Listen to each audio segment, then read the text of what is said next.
Chapter 110. While waiting for Li Ruyu to speak, the two of them were probably not the only ones with complicated feelings. As for Luo Peishan, he really didn't know that his old wife almost died 3 years ago. He had always known that he owed his old wife a lot. Fortunately, he had an obedient and delicate granddaughter like third girl to accompany her and take care of her. Otherwise, he would have to treat his granddaughter better in the future. It wasn't just because of his old wife. As the girl said, feelings were mutual. Moreover, this girl was someone who would treat you well 10 times better if you treated her well. Wasn't Jingguo's matter the best proof? He also wanted to experience the feeling of being treated wholeheartedly by his granddaughter. Now that he thought about it, why didn't he get along well with his granddaughter at that time because of his parents' death? Why didn't he think of taking more time to accompany his sick wife? However, it was strange. According to his old wife, third girl was always by her side. Why was it that the number of times he saw her could be counted on one hand? It shouldn't be. Li Hongyuan fell into silence.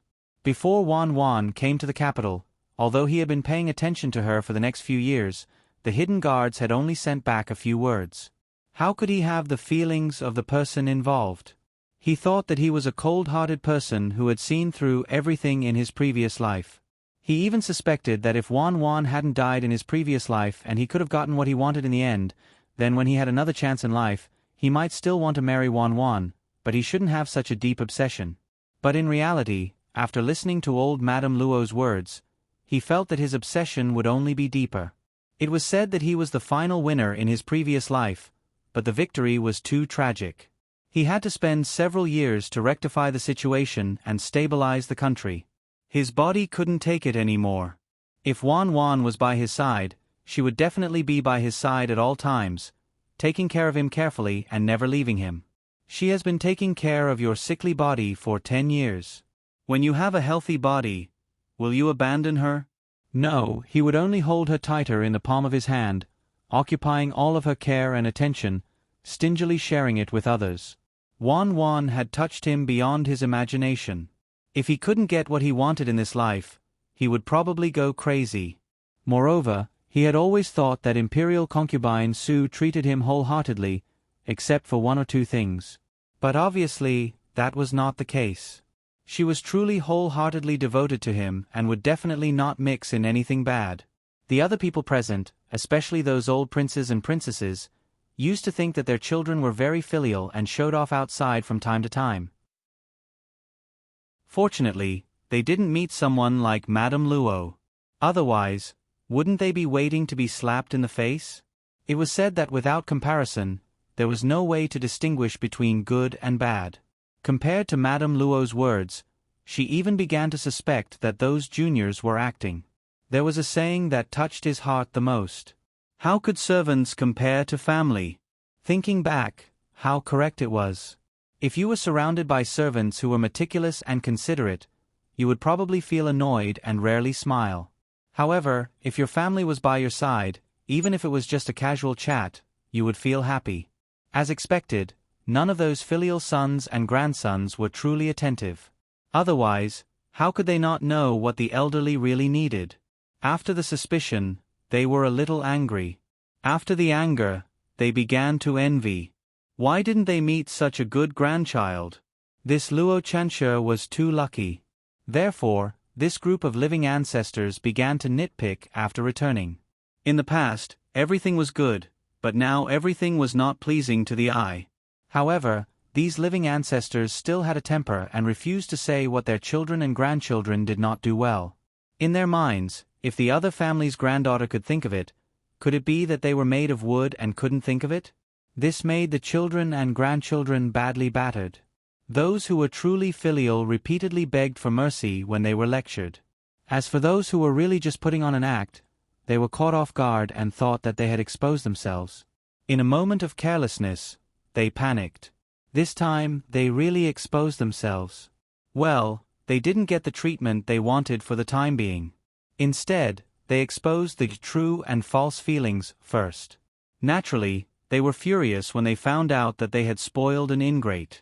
Jingwan probably didn't expect that she had inadvertently cheated so many people. At the moment, Li Ruyu stammered for a long time and couldn't say anything.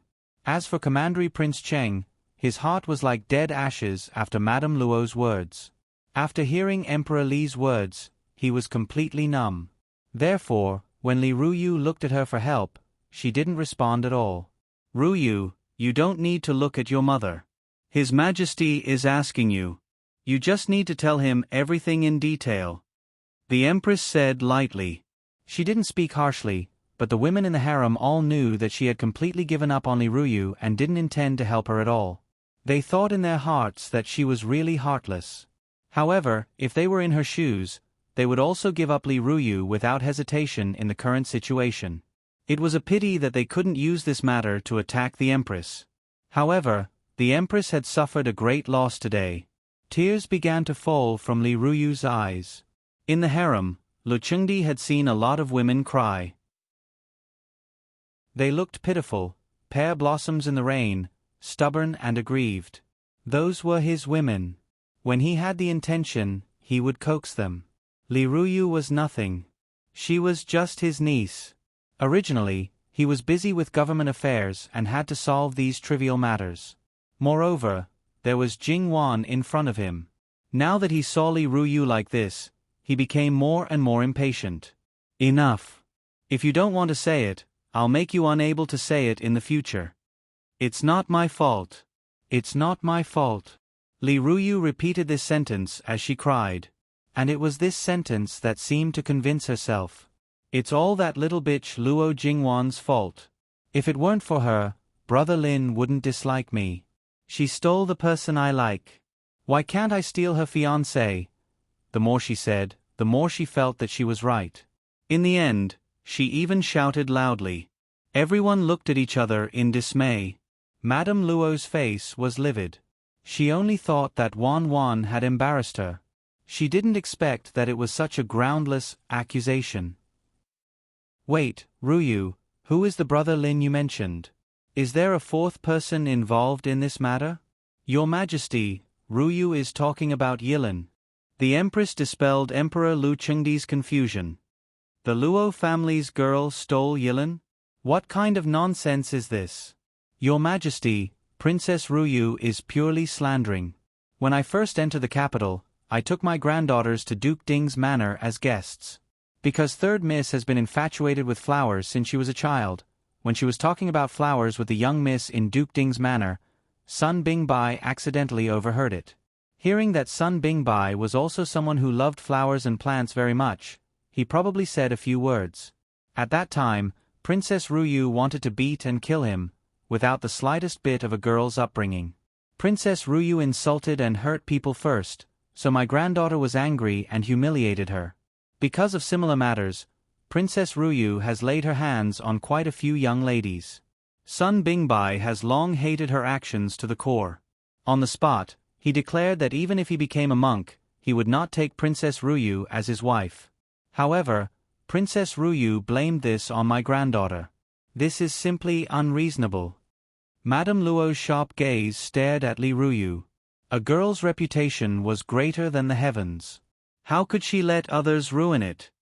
Now that Madame Luo has mentioned it, this prince also remembers. Li Ruyu, this prince seemed to have told you to stay in seclusion for 3 months to learn the rules. Jumping out so early, are you ignoring this prince's words? Li Hongyuan said in a somewhat cold voice. Li Ruyu almost reflexively trembled and shrunk into a ball. TSK, look at you and you call yourself a princess? Li Hongyuan's tone was very cold and disdainful. Lu Chengdi glanced at his evil son. In fact, he still didn't understand. Why did this evil son come to join in the fun? Shouldn't he be the most impatient with this kind of trivial matter? Shut up. Li Hongyuan looked back at Lu Chengdi indifferently and then looked away. He gave his father face and didn't speak again. Just because of this, you sacrificed your virginity to scheme against Chen Jingmin? Lu Chengdi felt very speechless. Was there something wrong with his brain? When he looked at Li Ruyu's expression, it really was because of this. At the start, Chengdi Wangfei only thought that her daughter had a grudge against Miss Luo, or that she liked Chen Zhengmin. After all, Li Ruyu changed her servant girls frequently. The two servant girls on the day of the incident didn't know the reason and only knew that Li Ruyu was scheming. Now, she just wanted to open Li Ruyu's head and see what she was thinking. Chen Zhengmin, what do you want to say? Emperor, can I ask Junju a few questions? Lu Chengdi nodded. Chen Zhengmin looked coldly at Li Ruyu. Did you hear Sun Bingbai say that he likes third Miss Luo? Li Ruyu dumbly shook her head. Have you heard or seen them interact in private? Li Ruyu continued to shake her head. So, just because they both like flowers, you think that Sun Bingbai likes her? Without her, Sun Bingbai will marry you sooner or later. This time, Li Ruyu first nodded and then shook her head. My mother said that I can never marry Lin Gij. Since I can't get what I want, Luo Jingwan, that fickle little bitch, what right does she? Shut up. Chen Zhengmin said coldly. Then he suddenly laughed. His laughter was icy. Everyone could feel it. He wanted to reach out and strangle Li Ruyu. But because he still had his reason, he didn't do such a thing. After all, it was a serious crime to murder the imperial family. Chen Zhengmin had originally thought that there was someone else who had coveted Biao Mei to scheme against him. The most likely person was Sun Yilin. It seemed that he had thought too much. Junju, I only know today that there is someone as stupid as you in the world. You did such a thing to scheme against me. Why didn't you scheme against Sun Bingbai? If you succeeded, wouldn't you be able to get what you want to marry him? Why did you scheme against me? You broke up Biao Mei and me, and then you might let Sun Bingbai and Biao Mei get together. So you are so selfless when you admire someone. Even if you have to sacrifice yourself, you want him to find someone he likes? Chen Zhengmin felt that it was not easy for him to not make a move now. This time, Li Ruyu was completely stunned. She seemed to have realized that her actions were not only not appeased, but also, how could she be so stupid? And the same question appeared in everyone's mind. Damn, how could this person be so stupid? In fact, when Li Hongyuan was scheming against Chen Zhengmin, his final idea was to strip Chen Zhengmin and Li Ruyu and throw them together. Then he would let someone catch them red-handed. However, in order to reduce the trouble in the future, he wanted Li Ruyu to understand Chen Zhengmin first. He also needed an excuse to put the blame on Li Ruyu. In the end, this person was too smart. The person he sent changed his mind at the last minute to see if he could induce her to do it herself. Haha, not only did she do it, but she also did it to the extreme. This result was really unexpected. Alright, Li Hongyuan only needed to send someone to see how things went. Princess Cheng stared blankly at her dazed daughter. She actually gave birth to this idiot? Could it be that she was swapped after she was born? If she really had the courage to scheme against Sun Yilin, she might even praise her. Then, she would work hard to marry her back to Ding General Manor. But this idiot. Prince Cheng was also in a mess. He wanted to dig a hole and bury himself. Chen Zhengmin wiped his face helplessly. Chen Zhengmin. Your Majesty, I was tricked by such an idiot. Does it mean that I am also hopelessly stupid? Lu Qingdi wanted to nod, but when he thought of Chen Zhengmin's talent and the articles he wrote, there were not many smart people in the world if he was really an idiot. He coughed dryly. As the saying goes, people make mistakes and horses stumble. You probably didn't expect this to happen. It's pardonable that you were careless. But my cousin and I have broken off the engagement. A single mistake could lead to everlasting regret. How could Lu Chengdi not see that this guy was deeply in love with Miss Luo? So now, what do you think? Can I ask your Majesty to kill Li Ruyu?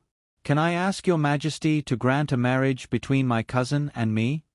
Chen Zhengmin stared at Lu Chengdi. Lu Chengdi was speechless. Did he need to ask? He was not a child.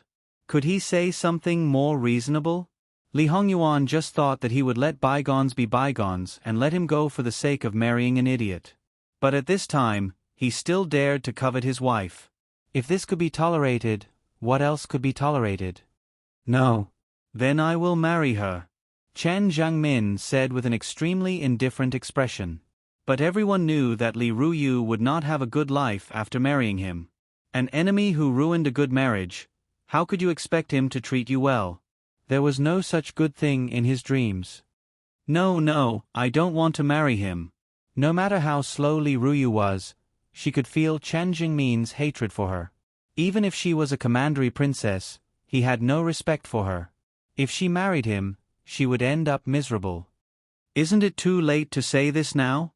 Lu Chengdi said coldly. Why didn't you think about the consequences when you did such a shameless thing? If you don't want to marry, you can either become a monk or die suddenly. Chen Zhengmin doesn't want to marry you. If you die, everything will be over. Li Ruyu immediately shut her mouth. As the saying goes, a bad life is better than a good death. Monks of the imperial family would be expelled from the family, just like ordinary monks. Moreover, there would be a special place to watch over them. Because they were members of the imperial family before they became monks, they were more likely to be abused. This was because the people who watched over them could get pleasure from abusing them, who were of noble status. Was this the end of the matter? No, of course not. As a member of the imperial family, Li Ruyu enjoyed the honor of being a commandery princess, but she did not cultivate her body, did not cultivate her character, did not follow the rules, did not have decorum, and was easily angered. She was irritable and impulsive, and even more shameless. She ruined her chastity, ruined her reputation as a commandery princess, and brought shame to the imperial family. Commandery Prince Cheng. No, your majesty, you can't do this. You can't. Oh. What Li Ruyu cared about the most was her commandery princess position. It should be said that all those who were inferior to her, including Sun Yijia and the others, were all B*cheese. She did not dare to say it out loud only because she could not provoke Sun Yijia and the others. Now that she had become a commandery princess, a B*th in her mouth, how could she bear it? Moreover, to a certain extent, the status of those who were demoted in the imperial family was actually lower. They all had the same mentality. How satisfying it was to trample on those who were once noble. Moreover, Li Ruyu was notorious, so she would only be trampled on more severely in the future. Those who were bullied by her would find ways to bully back.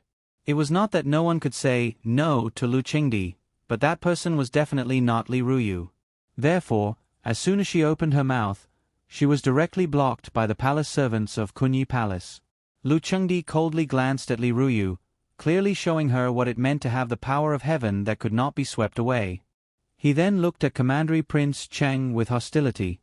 Commandery Prince Cheng, you enjoyed the salary of a commandery prince, but did not think about improving your family. You did not teach your adopted daughter well. Today, you are demoted from Commandery Prince Cheng to Duke. I hope that you will teach your children more in the future. If similar things happen again, you will be severely punished. This subject thanks your majesty for your grace. Commandery Prince Cheng knelt on the ground and did not get up for a long time. He was not as stupid as Li Ruyu. At this time, if he obediently accepted the edict, perhaps he could save some face. If he disobeyed the edict, he might be demoted to the bottom. This will end here. Dismissed. Lu Qingdi stood up and walked to the imperial granduncle. The old prince hurriedly stood up, and Lu Chengdi reached out to support him. Thank you, your majesty. Imperial granduncle, you're too kind. I've troubled you to come here today. As a member of the royal family, it's natural that this kind of thing happened to the royal family. However, your majesty has handled it properly, and we old guys don't need to say anything. Even though they were members of the royal family and had a lot of say in some aspects, they also had to know that it was better not to intervene in things that the emperor needed to deal with. If they dared to take advantage of their seniority, they would not have a good end. Originally, this matter should have been handled by the empress, but it was Luo Peishan who brought it up, and he had not been idle these days. If people thought that Commandery Prince Cheng was demoted only because his adopted daughter did not teach him well, they were very wrong. Many people wanted to push Commandery Prince Cheng down. In addition to the fact that Commandery Prince Cheng was not liked, it was also a factional struggle. On the surface, Commandery Prince Cheng was the son-in-law of Ding General Manor, so he naturally belonged to the Empress's faction. Therefore, it was not appropriate for the Empress to deal with this matter, so Lu Chengdi made the decision to deal with it personally. Now that the fun was over, the concubines and members of the imperial clan could leave. As for the princes, it was their own business whether they wanted to find their mothers, deal with official business, or leave the palace to do their own business. As long as it did not affect the business, Lu Chengdi did not bother to pay attention to them. Madame Luo wanted to immediately take Jing Wan out of the palace, but Lu Chengdi said that he wanted to talk to Jing Wan. Therefore, Madame Luo stayed in the Kunyi Palace. When Lu Chengdi stepped out of the gate of the Kunyi Palace, Lu Chengdi suddenly stopped. "Empress, I don't want to see this kind of thing again." "Yes, Your Majesty." This kind of thing did not only happen in the Kunyi Palace. With Lu Chengdi's words, the Empress did not hesitate to rectify it. If others could dismiss her people, as the head of the harem, it was not difficult for her to dismiss people in other palaces. While Madame Luo was changing clothes, Prince Kong wanted to leave at this time, but the Empress stopped him. "My son, how about letting third Miss Luo be your step-princess? She is 14 this year and will be of marriageable age next year. At that time, you can remarry." Prince Kong was surprised. He originally wanted to say that the status of Luo's third young lady was a bit low, but on second thought, even if he wanted to marry a noble lady, there was no suitable one now. Besides, it was only a second Wang Fei, so it should be better if her status was lower. Another advantage was that the threat to the legitimate son left behind by the first wife was relatively low. Most importantly, how could he say no to what his Empress mother had decided? "It's fine as long as mother decides." The Empress looked at him indifferently. "I know what you are thinking. You dislike her status, but she may not like you. Don't think that all the girls in the world will yearn for the royal family. What's more, we are not the only ones who have eyes on this girl. Although her status is low, there are a lot of young masters of equal social status for her to choose. From Chen Zhengmin, it can be seen that the Luo family doesn't choose her husband based on social status. Besides, because of what happened in Great Elder Princess's mansion, her social status has doubled. You also saw the situation in the palace examination today. Your father praised her highly, and there are many noble families who want to marry her. It's not easy for her to be your step-princess. Then what should we do now? Mother, please tell me. Before seeing this girl, I actually want Yilin to marry her. After seeing her, maybe she is more suitable to be your princess. Putting aside her family background, this girl is definitely more presentable than your previous consort." Prince Kong did not expect his mother to think so highly of third Miss Luo, but he believed in his mother's judgment. She rarely misjudged. "Mother, after seeing her, Lady Su will not give up easily. What's more, Ijia has married into the Luo family. They will naturally want to capture this girl. Lady Su does not have a suitable son, but her maternal family does. Her cousin is the right commander-in-chief, and she has a son who is also very outstanding. Now, we can't do anything, so we will wait and see. After all, the Luo clan's attitude towards this matter is also very important. You have to know that unless your imperial father decrees the marriage, the Luo clan has the possibility of rejecting the marriage. But in fact, your imperial father also knows that this young lady is involved in a lot of things. It's already good that he can sit by and not help either side. While old Madame Luo is still in Kunyi Palace, I will sound her out later. At this time, go to your father's place. If the other brothers are not here, you can go do your own things. If one of them is here, you can stay." Therefore, in order to maximize the benefits, for people like them, not to mention the matter of changing relatives, they could even change a few more people. "Yes, Mother." Prince Kong was about to leave when he remembered something. "Mother, the chief steward in your palace." "What, my son, do you think I only have one available chief steward?" "This son is overthinking. This son will take his leave. It's only one chief steward. Without one, I can still bring up 8 or 10 more." The Empress was quite indifferent to this point. If one person could really affect the overall situation of her Kunyi Palace, then she could not continue to be the Empress. When noble consort Su brought her 2 sons to Jade Essence Palace, she was also talking to them about Jingwan's marriage. As the Empress guessed, noble consort Su's first choice was her cousin's son. The Empress's first choice was son Yilin. Now, I'm afraid the Empress prefers third Miss Luo to be her daughter-in-law. Therefore, the women in the harem were not much different from each other. Li Hongyuan seemed to be listening casually, but in his heart, a storm was gathering in his eyes. Although he knew that Wan Wan would be spied on and schemed against if she broke off the engagement, he couldn't help but be furious when he heard these people betrothing Wan Wan to this person and that person without considering her own thoughts, let alone her happiness. Although these things, whether they considered or not, Wan Wan could only belong to him in the end. However, whether they considered or not affected Li Hongyuan's perception of them. If they considered her when they schemed against Wan Wan, then when he dealt with them, he might be gentler. Yuan, what are you thinking about? Noble consort Su suddenly turned to look at Li Hongyuan as she spoke. I'm bored. I also think that you've been really bored recently. Otherwise, you wouldn't have come to the palace today. Li Hongyuan faintly hummed in acknowledgement. When he heard how Wan Wan asked Luo Jingbua to guard against other women, he knew that Wan Wan was very disgusted with those people and those things. He felt that even if he was just putting on a show, he should try his best to reduce the number of people in the courtyard. Although he didn't mind Wan Wan settling accounts with him in the future, those people might delay the time when he won Wan Wan's heart. However, after thinking about it carefully, he realized that since he learned that Wan Wan was going to the capital, he hadn't played 7 Days of Love. It turned out that he didn't need to reflect deeply on himself and subconsciously restrained himself.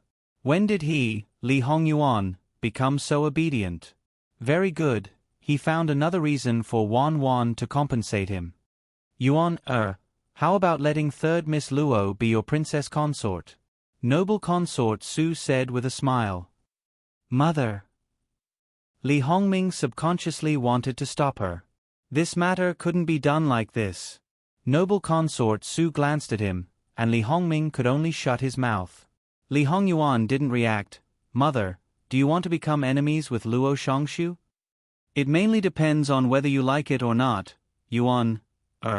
Everything else doesn't matter. It's just that this girl's status is still a bit low. If her father sits in the position of a fourth-rank official, then let Luo Shongshu retire early and promote her father, everything will be fine. Unfortunately. However, she can still be your consort. In front of the throne, this son's everything is not important. The most important thing is to win the support of the courtiers. The implication was that he should shut up and not make such meaningless jokes. He only needed to wait for his father to take the initiative to grant him and Wan Wan's marriage. Before that, he only needed to clear the obstacles for himself and Wan Wan, then clear them. See, it was just a matter of a sentence. How simple. Simple? Damn, there were too many people watching Wan Wan. It would be very tiring to deal with them one by one. It wasn't simple at all.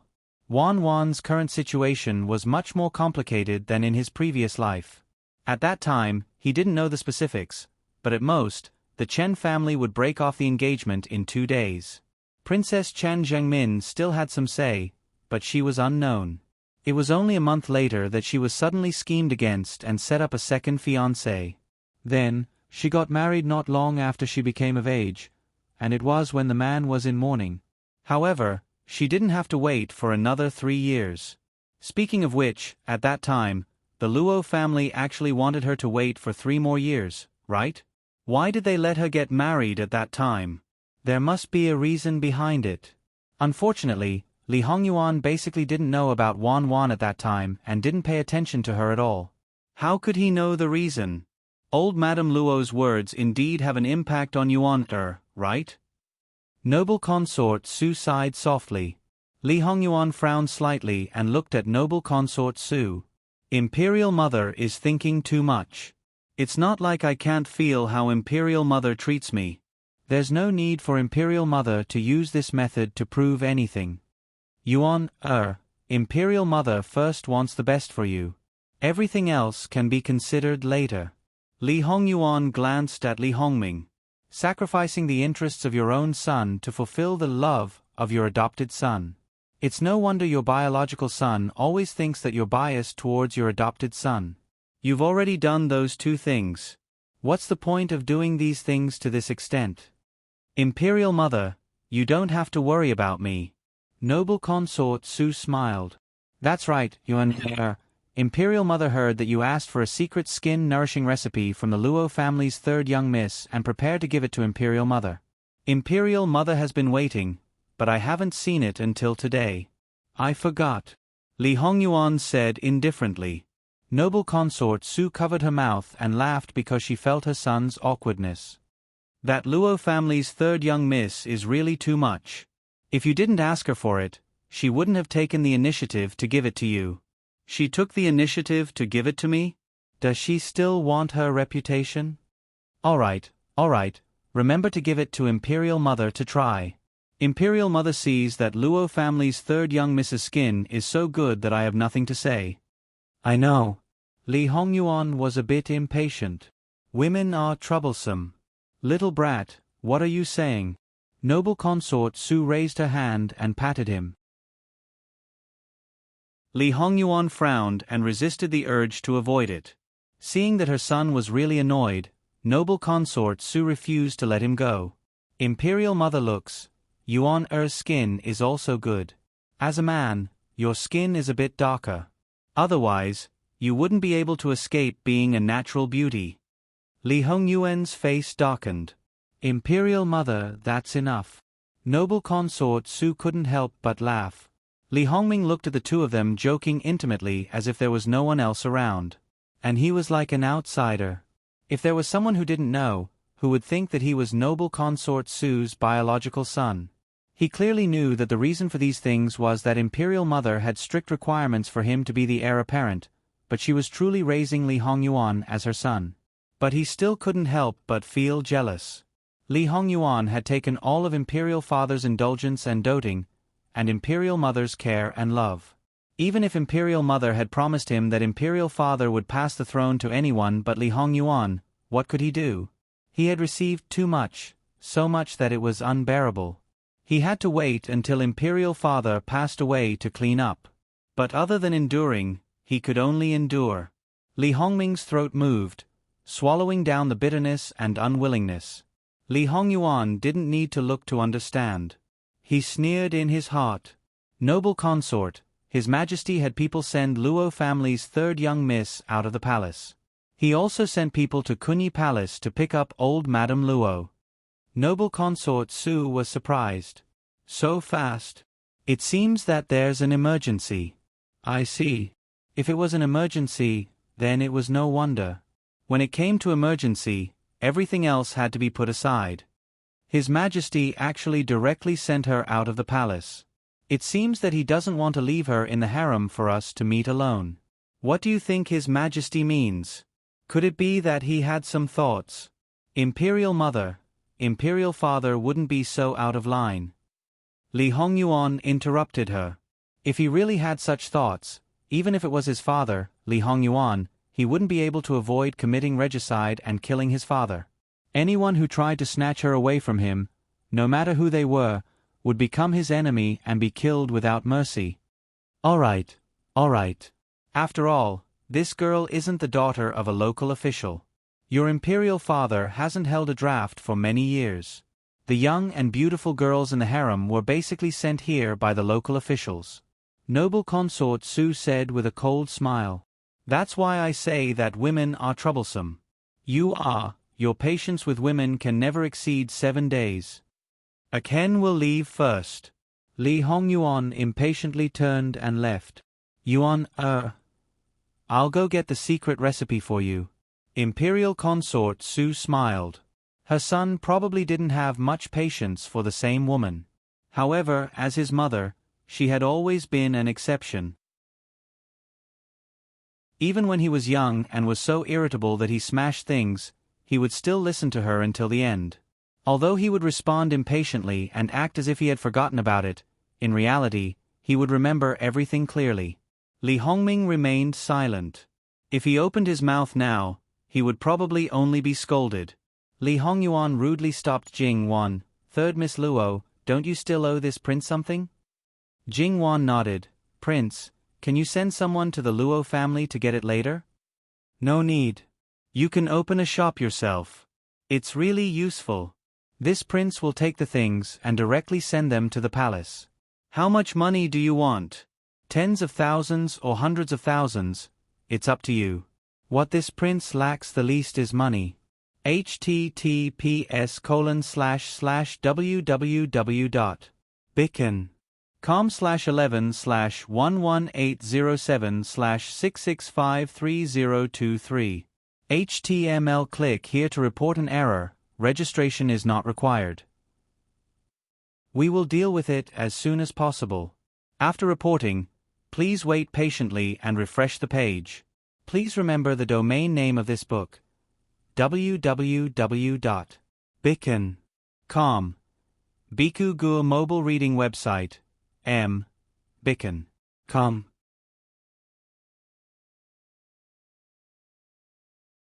Chapter 111. Li Hongyuan saw that Jingwan was obviously speechless at him, but she still answered him seriously. Her expression was really, what should he do? It was as if he wanted to hug her, kiss her, and rub her. His fingers twitched, but he controlled himself and didn't really reach out. This fragrant and fatty meat was right in front of his eyes. When would he be able to eat it openly? The current situation was a bit complicated. Compared with his plan, there was a slight deviation. However, it hadn't reached the point of losing control. He wasn't sure when he could take her down. It wasn't good to be unknown. It was too attractive. It seemed. Well, he still preferred to see the radiant Wan Wan. As for the wolves, if there were one, he would kill them. If there were two, he would kill a pair. Wan Wan, what was with this anxious and worried voice? It sounded like he would eat her granddaughter. He really wanted to eat her. Jingwan turned her head and saw her grandmother coming down from the palanquin.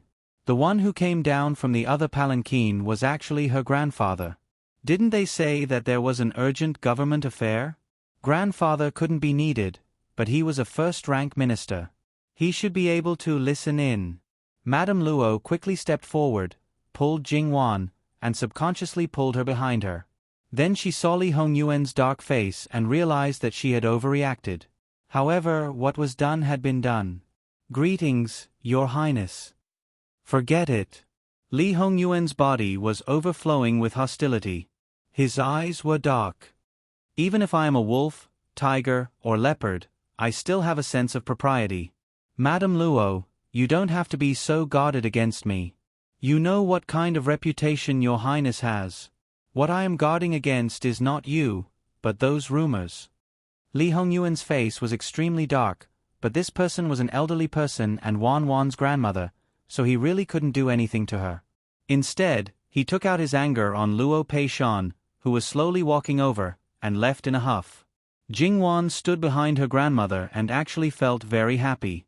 Putting aside that her grandmother did not yield an inch to protect her, the main reason was that Jin Qinhuang's temper was not as bad as the rumors said. At the very least, he still respected the elderly. Seeing Li Hongyuan get on Jin Qinhuang Fu's carriage, old Madame Luo slightly breathed a sigh of relief. When facing Jin Qinhuang, although she appeared unyielding on the surface, her heart was actually quite nervous and apprehensive. She was afraid that he would do something to her, but the main thing was that she was worried about really arousing his anger. If he really did something to Wan Wan, that would really be a matter of life and death. Madam, you don't have to do that. Luo Peishan walked in. These people actually saw it the clearest. If Jin Qinhuang's bad reputation outside was 12 points, in reality, it was only 7 or 8 points at most. Old Madame Luo looked at him with dissatisfaction. Is this what this concubine is worried about? I am worried about being seen. All right. Once the third young lady was involved, he would have to stand aside beside his old wife. Luo Peishan also felt that he was in the wrong. He silently stroked his beard and looked at Jingwan. Why did Jin Qinhuang look for you? The matter of the secret skin-nourishing recipe. Luo Peishan nodded. At that time, he was also present, so naturally, there was no need to ask. Let you give the recipe to him? No, probably because he found it troublesome. Jin Qin Wang let his granddaughter directly open a shop and buy the finished product for him. And this is also good. If Jin Qin Wang spends money to buy it, I believe that other people will not reach out for it. Third girl, you don't have to suffer a loss. But there is one thing that is not so good. If something goes wrong in the middle, third girl, the responsibility you bear is too big. The harem is originally a place of trouble, and there is not a single day of peace. Opening a shop is also not a simple matter. I have never done this before. The most troublesome thing is that it is hard to find a master who can make the rouge and powder. Moreover, Wan uses flowers and plants, and also needs to be planted in a large area. I'm afraid that this will not be done in a short time. Old Madame Luo followed up. Grandfather and grandmother don't need to worry. In fact, I have already thought about it. It will be fine as long as we transfer all the responsibility.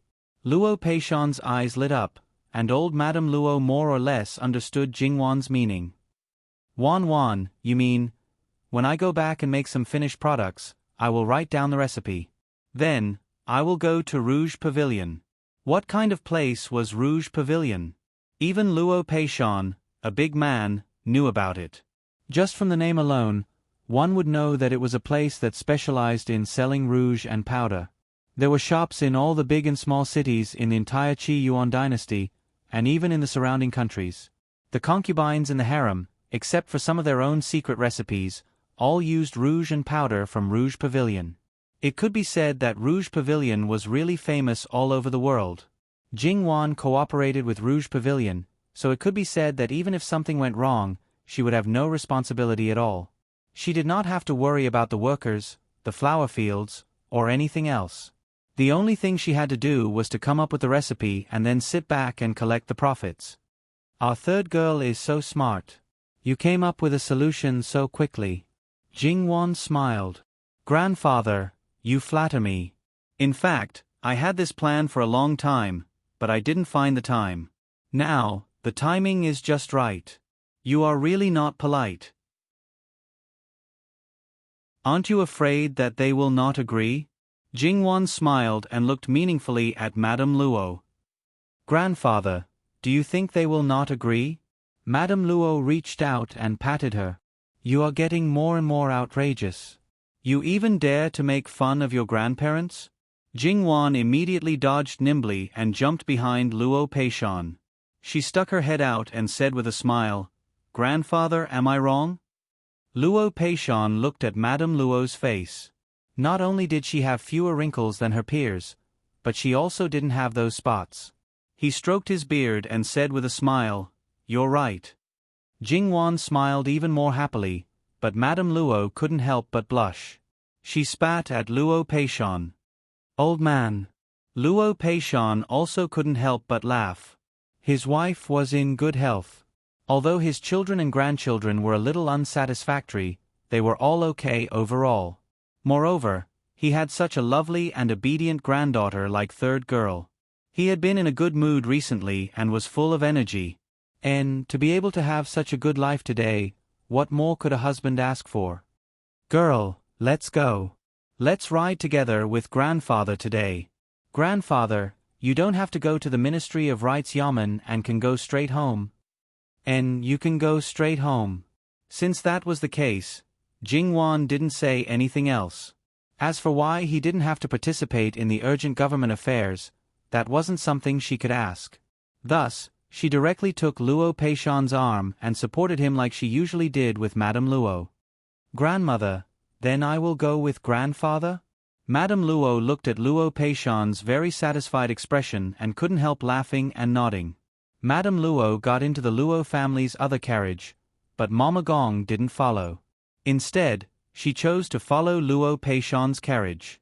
After the accident at White Dragon Temple, Mama Gong didn't dare to be careless in the slightest. Even if they were in the city, it was impossible to prevent an accident when it happened.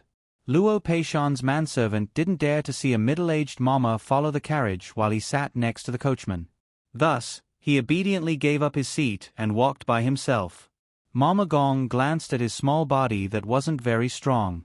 Walking back from here, was he sure he wouldn't be tired and out of breath? However, she didn't refuse. The manservant was puzzled by her gaze, but he felt that there was something wrong with the mama's gaze. Your mama is very conscientious and loyal. Luo Peishan nodded in the carriage. Isn't that the person you found in the capital? Yes, your eldest aunt found her. She put in a lot of effort. Luo Peishan said lightly. As for the daughters-in-law, they naturally had very little contact. It was already good enough that they didn't confuse the daughters-in-law when they met. Eldest aunt is naturally good. Luo Peishan didn't comment. How could you think of such things? Luo Peishan looked incredulous. Granddaughter couldn't think of it, but didn't our second branch have a ready-made one? My mother couldn't wait to stick to my father all day long. If my father didn't go out on a day, she would definitely send me away early. Jingwan didn't blush at all when she pushed the blame to her mother. Besides, she wasn't lying. Her mother had really done such things before, and it wasn't just once or twice. That's why granddaughter thought that grandmother must be the same. Luo Peishan's old face was both red and black. He was red because he didn't even realize that such a young granddaughter could think of such things. He was black because, those two bastards, they didn't care about you when you were so young. They only knew how to be lovey-dovey all day long. Fortunately, you were a director. Otherwise, you would have been led astray by them. Jingwan thought that she had to be sensible. She wasn't really a child at that time and didn't want to be blinded by her parents.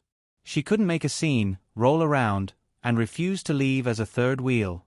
Even if she was a daughter, it was still annoying. Jingwan hurriedly smoothed her angry grandfather's hair and diverted Luo Peishan's attention. However, Jingwan was even a little gloating when she saw that her grandfather was going to hold a grudge against her father. She was afraid that it would have nothing to do with her father anymore. At that time, she also suffered a lot of psychological damage. Those 2 days were spent in front of flowers and under the moonlight. She was lonely at a young age and had no one to accompany her. Luo Jingyu was also born, but even if she could barely overcome her dislike of her stepsister, she did not want to play with real children all the time. Occasionally, they could be considered teasing, but often, they would play together and cause her to break down. Therefore, now that her father was going to be punished by her grandfather, she couldn't be blamed for being unkind. Along the way, they talked and laughed. Putting aside the unhappiness, Luo Peishan felt particularly comfortable. She was really a considerate little cotton-padded jacket. Madame Luo could hear Luo Peishan's laughter in the carriage behind them and smiled unconsciously. However, when she thought of the Empress's intention, the smile on her face faded and her eyes were covered with haze. If Emperor Lu Chengdi didn't send people, she was afraid that she didn't know how to deal with the Empress. Why couldn't those people be more peaceful? Why did they have to use anyone who was beneficial to them as a pawn? Couldn't they have a little bit of humanity? Thinking of this, Madame Luo laughed at herself. Did she expect those people to have a little bit of humanity? She was really old and confused. Back at the Luo family, Jingwan went back to her small courtyard. Luo Peishan didn't go to the front study, but followed Madame Luo to the backyard. Obviously, he had something to say to Madame Luo. Obviously, Madame Luo also thought of the same thing. So, what they wanted to talk about was actually very clear. Quickly find another person like Chen Zhengmin and get engaged? Obviously, this was unrealistic. Maybe it would anger those concubines and princes. After all, Chen Jingmin's situation was different from the one that was hastily decided. The former was already decided in advance. It wouldn't make people angry, but it would only make people feel pity. The latter was obviously done deliberately to stop them. It was so obvious that they disliked them. Were they looking for death or seeking death?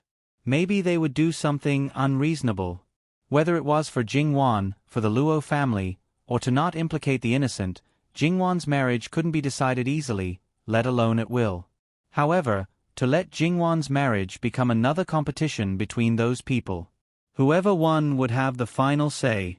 Madame Luo was extremely angry, and Luo Pei-shan wasn't any better. However, they were powerless. Their thin arms couldn't break the other party's thick legs. Fortunately, it was Jing-wan. She did what she was supposed to do. If it was another person, who knows how many times she would cry. Jing-wan was in a good mood. She was preparing the things to take to Rouge Pavilion. There were still some things that she had finished before, and there were also a lot of semi-finished products. Now, it didn't take too much time. She could go to Rouge Pavilion tomorrow.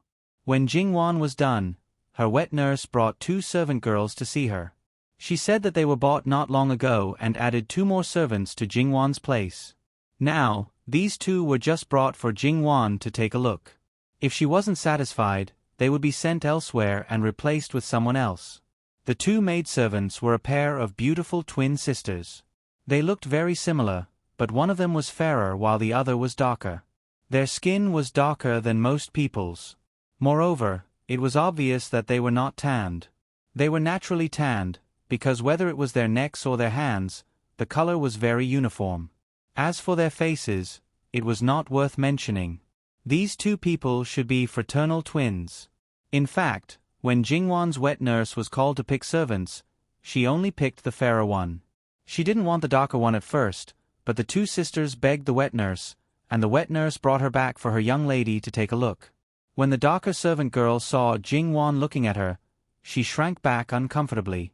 She knew that she was dark and not very likable, but if the young lady couldn't keep her, she wouldn't have a good time.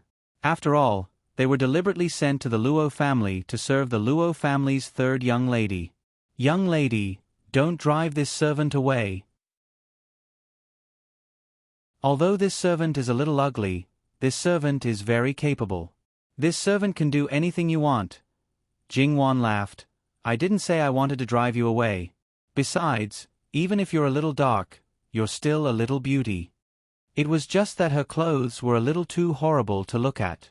In the Qi Yuan dynasty, white was the most beautiful thing. This dark girl also tried to make herself look fairer. She used a lot of powder and put on some rouge. Jing-wan wanted to cover her eyes. Her clothes didn't match her skin and naturally made her look dark and ugly. In fact, her facial features were the same as her sister's. She was just a little fairer and looked beautiful. How could she be ugly? Perhaps it was the first time that the girl heard someone call her a beauty. She wasn't sure whether Jing-wan was mocking her or thinking that she was beautiful. She looked very helpless. Young lady, don't laugh at this servant. Why would I laugh at you? Go and wash your face. In a while, I'll teach you how to put on makeup that suits you. I guarantee that you'll be as beautiful as your sister. Young lady, are you telling the truth? The other servant girls covered their mouths and laughed. The most lively one, Qing-ju, directly pulled her hand. Young lady has never lied. Let's go, I'll take you to wash your face. After the 2 of them left, the fairer girl directly knelt down and kowtowed to Jing-wan. Thank you, young lady. Quickly get up. Then, Jing-wan asked about the origin of the 2, because Jing-wan saw that the hands of the 2 sisters were somewhat different from the hands of ordinary girls. The calluses were thicker and the knuckles were thicker. It turned out that the 2 sisters were born in a hunter's family. They learned martial arts and hunting from their father when they were young, especially the black sister, who was very skilled in martial arts. Her archery skills could be said to be 100% accurate. However, later on, the family met with a disaster and the 2 sisters were forced to flee. Because the 2 of them were skilled in martial arts, they were able to move to the capital with the refugees. However, they didn't have a household registration and were also girls. They couldn't find a place to stay and couldn't work as helpers, so they had no choice but to sell themselves as slaves. However, they didn't meet any black-hearted human traffickers. It was just that the 2 of them were only good at martial arts and strength, but they weren't good at anything else. In addition, the black sister wasn't likable, and the white sister didn't want to be separated from her sister. In these 3 years, not to mention other things, there was no problem with this rule at all. Moreover, although the white sister was only 15 years old, she was very calm and her temperament was more similar to that of Qing-ju. In fact, when Jing-wan saw the white sister, she knew the reason why the wet nurse chose her. Qing Zhu was already 17 years old, so it was basically impossible for her to get married with Jing Wan. Therefore, it was more convenient to choose a girl with a similar temperament to Jing Wan. Then in the future, they can stay here with me. First, take the salary of a second-class maid. The wet nurse will arrange for them to take the money directly from me. First, make some clothes. White sister will be called Bai Xiao in the future. Black sister will still be the same name. I don't need to care about the white sister's clothes, mainly the black sister's clothes. Choose dark purple, gray-green, brownish-red, brownish-yellow and other colors. I don't want light and soft colors. The embroidery on the clothes should be simple and matched with warmer colors. That's all. The people around Jing Wan would not question Jing Wan's words. Although Bai Xiao muttered in her heart that her sister would look old-fashioned in those colors, this was the master's absolute order, so they only needed to obey. After washing off the things on her face, the black sister looked much more pleasing to the eye. Jing Wan wanted to put makeup on her, which was not appropriate, but other people did not know how to put makeup on people with dark skin. Jing Wan was a little itchy to do it. However, Jing Wan could not use the things that she usually used, otherwise Nanny Gong would really scold her. However, Jing Wan was never a stingy master, so the things that her maids used were absolutely not bad. The black sister's skin was not bad. Besides, as a 15-year-old girl, it was at least 30% worse. Jing Wan carefully put makeup on her. She threw away all the rouge and finally asked Qing Mei to comb her hair again. The new black sister looked like a completely different person. Her face was still the same black face, but she looked radiant, lively and had another kind of indescribable beauty. Nanny Gong's eyes were the sharpest. At a glance, she could see that the black sister now had something that was very attractive to men, but she did not know how to describe it. If she asked, Jing Wan would tell her that it was vitality, beauty and the release of the true wildness. Yes, the black sister was born as a prey. She was skilled in martial arts, so she was different from ordinary girls. Once she released it, it would arouse men's desire to conquer her. Jing Wan said that the black sister was still young. When she put makeup on her, she had tried to restrain herself as much as possible. In a few years, when she was fully grown, she would be really charming. When she was at home, she did not pay much attention to it. After she came to the capital city, she was criticized again and again. The black sister began to care about her face and her skin color. She envied her sister's fair and beautiful skin and even gradually became a little self-abased. She was silent, and she was not as reckless as she used to be in the forest. Later, when she was training, she did not care about her life. Seeing this, Bai Xiao's heart ached. In fact, her sister was not ugly at all. She just did not find the right way before. Seeing that everyone was staring at her, the black sister was a little nervous. What's wrong? Jing Wan smiled. Go and get the glass mirror. It was the first time that the black sister used a mirror that could reflect people so clearly. Looking at herself in the mirror, she could not believe it. Is this really me? After getting the confirmation again and again, the black sister was so happy that she was about to kneel down and kowtow to Jing Wan. Jing Wan pulled her and smiled. I didn't do anything. I just restored a little beauty. The black sister was not an inferior and timid girl. The problem that she was originally concerned about disappeared in an instant. Her whole person was glowing with vitality and even showed signs of returning to her original nature of running in the forest. Her whole person was in high spirits. When her spirit came back, she was naturally more dazzling. If the wet nurse had not been looking at her all the time, she would never have believed that this was the girl she had brought back. But she still clicked her tongue in amazement. If you walk out, those people will definitely not recognize you. But if we say that our girl is amazing, others don't have this ability. The others nodded in agreement. Well, go and do your work. That night, Nanny Gong told Jing Wan that in the future, at least one of Bai Xiao and the black sister should be with her when she went out, or she should not leave her side. Jing Wan also knew that Nanny Gong had been blaming herself because of what happened in White Dragon Temple. She blamed her for not protecting her well and was even a little frightened.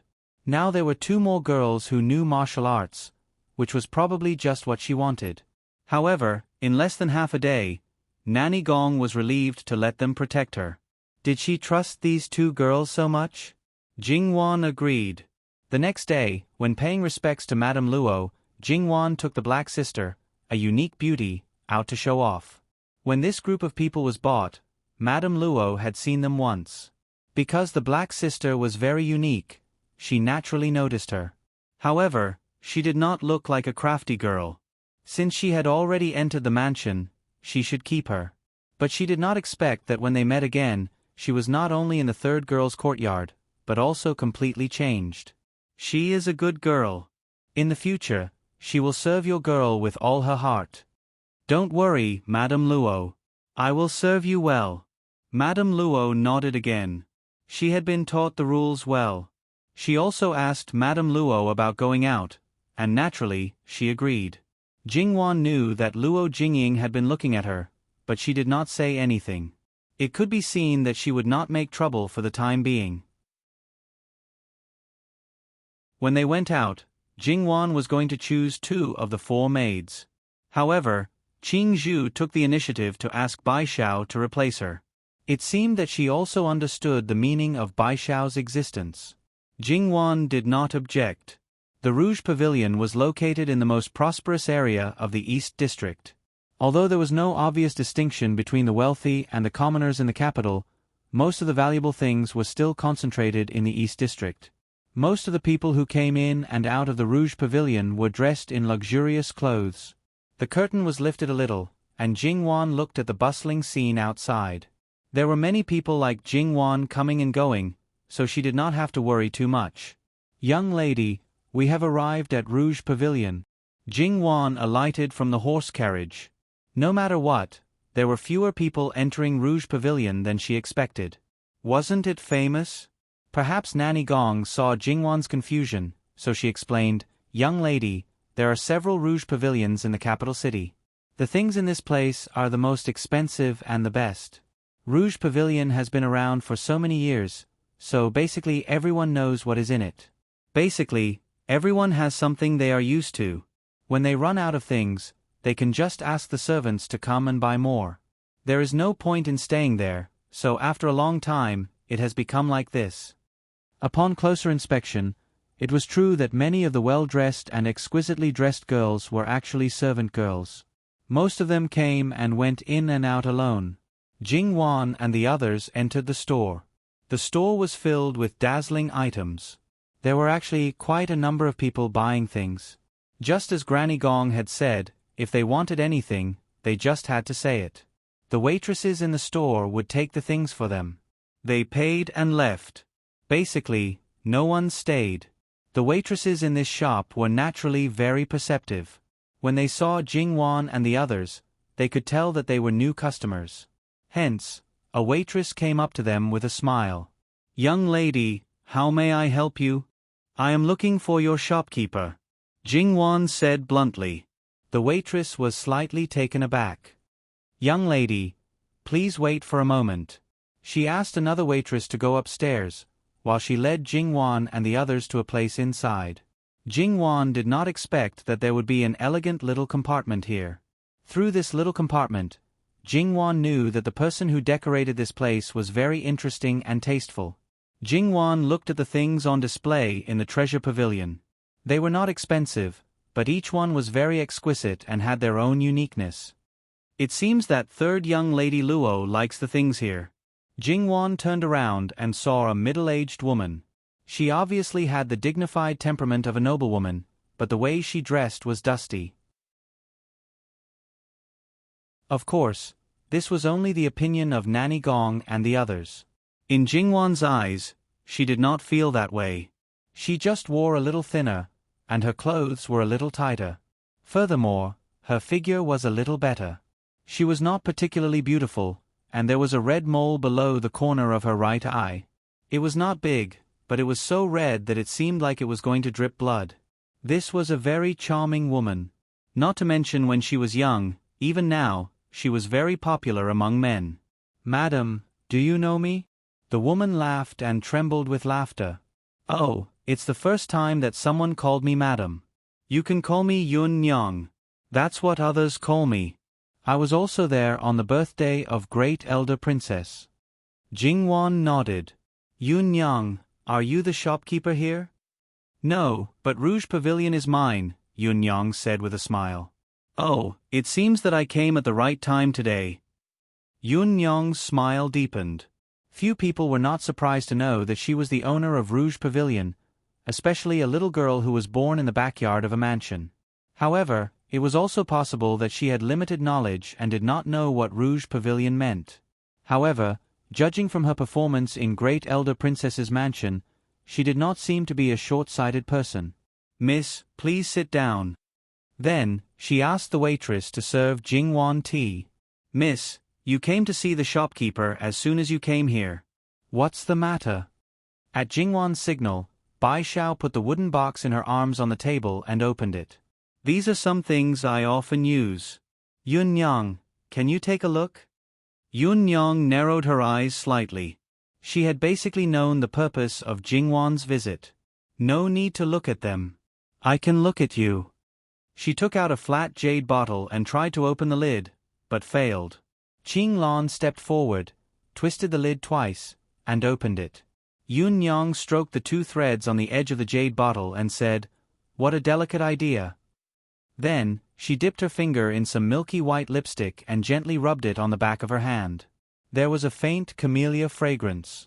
Then, she looked at Jingwan's face and hands and said, "No wonder you dare to bring these things to Rouge Pavilion. So, what do you think, Yun Yang? It's such a good thing. If I refuse it, I may regret it for the rest of my life." Yun Yang took out a box of various skincare products. The paper under the box was the real treasure. I want 30% of the profits of all the recipes I give, and I don't care about the rest. Yun Yang sighed helplessly and said, "You're really free and easy to leave everything to others." That's because I'm afraid of trouble. Otherwise, 2 years ago, your Rouge Pavilion might have a difficult opponent. That's really lucky. Although she said so, Jingwan could feel that she didn't take it seriously. After all, how could she, a woman, keep the Rouge Pavilion as a money tree without any support? I have a little suggestion. Yun Yang, you can listen to it. Of course, if you're willing to accept it, you can accept it. If not, just ignore it. Third Miss Luo's suggestion to Great Elder Princess caused such a sensation. I think it's definitely not a wise decision to ignore it. You're flattering me, Yun Yang.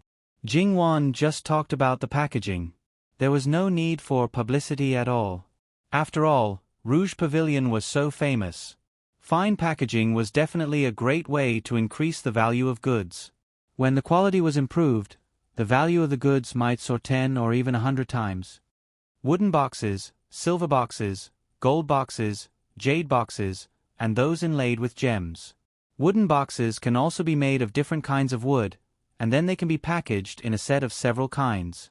As for the packaging of a single item, there can be a relatively common box, and naturally, there can also be a special box that belongs to a certain person. Yun Yang's eyes were full of splendor. She looked at Jingwan with disbelief. Little girl, you're really amazing. If I let you do anything, I'm afraid your companions won't have anything to eat. You're exaggerating. I can only come up with some ideas. In fact, I know nothing about it. Yun Yang shook her head with a smile and then went to write the contract. 40% of the profits? Yun Yang, it's too much. It's not much. The value of your ideas is far more than the 10% profits. Although I'm a businesswoman, sometimes, I just want to do what I want. Then it would be impolite to refuse. Then, Luo-san Gunyang, do you have any other requests? For example, if your family comes to buy, I'll charge you 10% of the selling price. However, everyone has a monthly quota. The excess will be the original price. I can't let Yun Yang suffer a loss. Oh, by the way, if my family's fourth sister comes to buy, you can raise the price a bit. Even if she took out the money, Luo Jingying wouldn't be able to afford it. As for whether Luo Jingying would rob other people, it was none of Jingwan's business. After all, except for Yun Yang's, Luo Jingqiang's things were not easy to rob. However, Yun Yang didn't have much money. Would she be willing to give all of her share to Luo Jingying? Hee. Digression. https://www.bicken.com/11/11807/6653026. HTML chapter error. Please click here to report. No registration required. We will deal with it as soon as possible. After reporting, please wait patiently and refresh the page. Please remember the domain name of this book: www.bicken.com. Bicken.com Mobile Edition.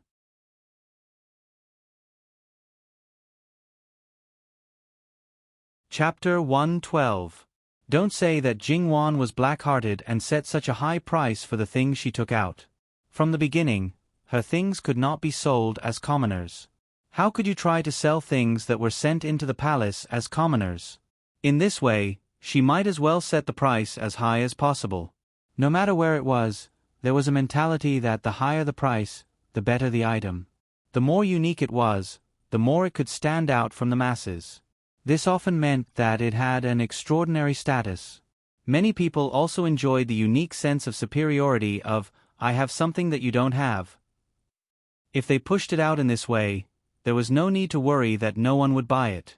As for those who did not have the money but wanted to pretend to be rich, let's set up a system. There are some things that cannot be sold even if you have the money. This shouldn't be difficult for Yun Yang, right? After all, Rouge Pavilion has been in the capital for so long. You must know the background of those madams and ladies. As for how to set the threshold, Yun Yang should know better than me. Yun Yang smiled charmingly. "Miss is really kind. There is no need to be so polite to those vain people who overestimate themselves. Even if they lose their family fortune, it is because they asked for it. Rouge Pavilion's original items may be inferior to Mrs., but they are still good things.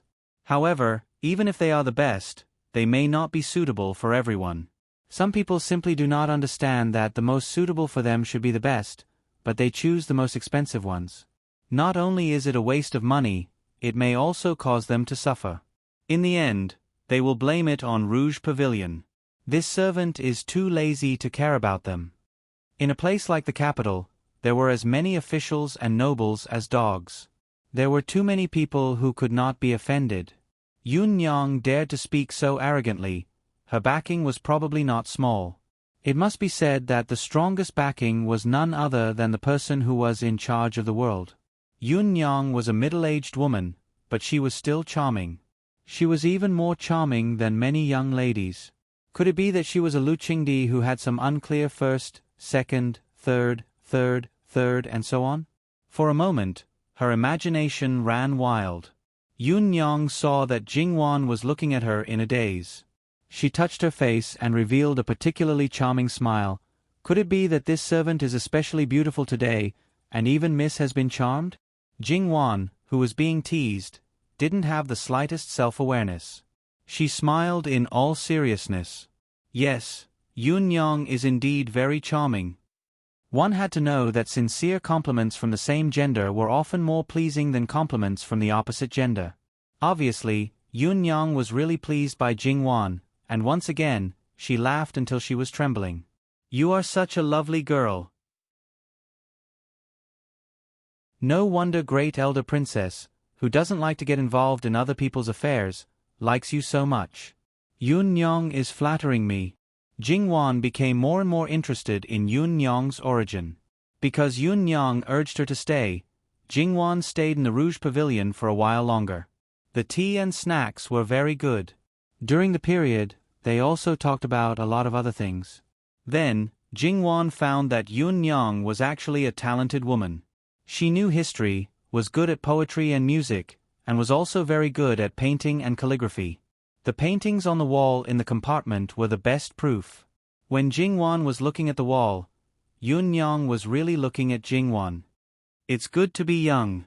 After all, I'm old. No matter how much I raise you, you can't be so tender. In the future, Any man who marries you will be really lucky. Yun Nyong smiled meaningfully. Jingwan pretended that she didn't understand. Nanny Gong coughed discontentedly. Yun Nyong glanced at Nanny Gong and curled her lips. She had seen too many people, and Nanny Gong deliberately showed something that she usually hid. How could Yun Nyong not see that this nanny was not an ordinary person? Since Miss Luo can be so beautiful, it's definitely not as simple as using these things. What other secret methods do you have?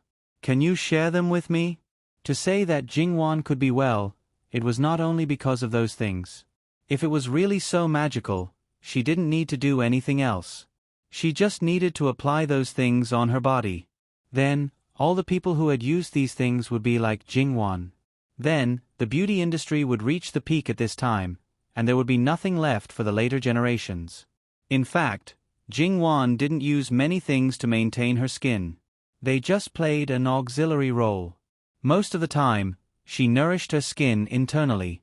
Her endocrine was balanced, and there was no toxin in her body.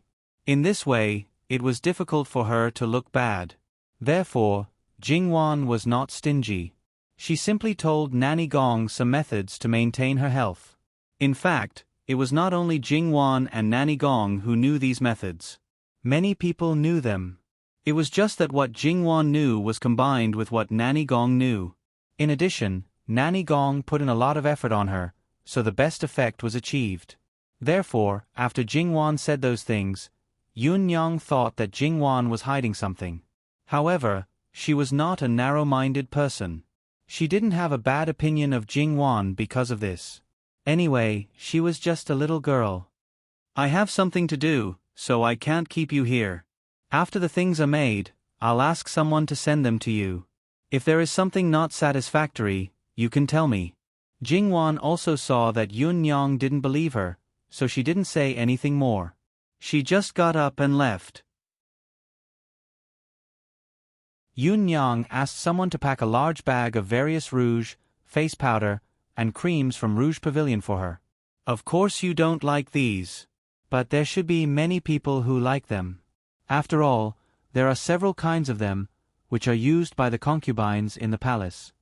Yun Nyong smiled and winked. Jingwan saw what was in the bag with her own eyes. After thinking about the selling price she had seen before, she roughly calculated that it was close to 10,000 taels of silver. Yun Nyong gave it to her without blinking her eyes.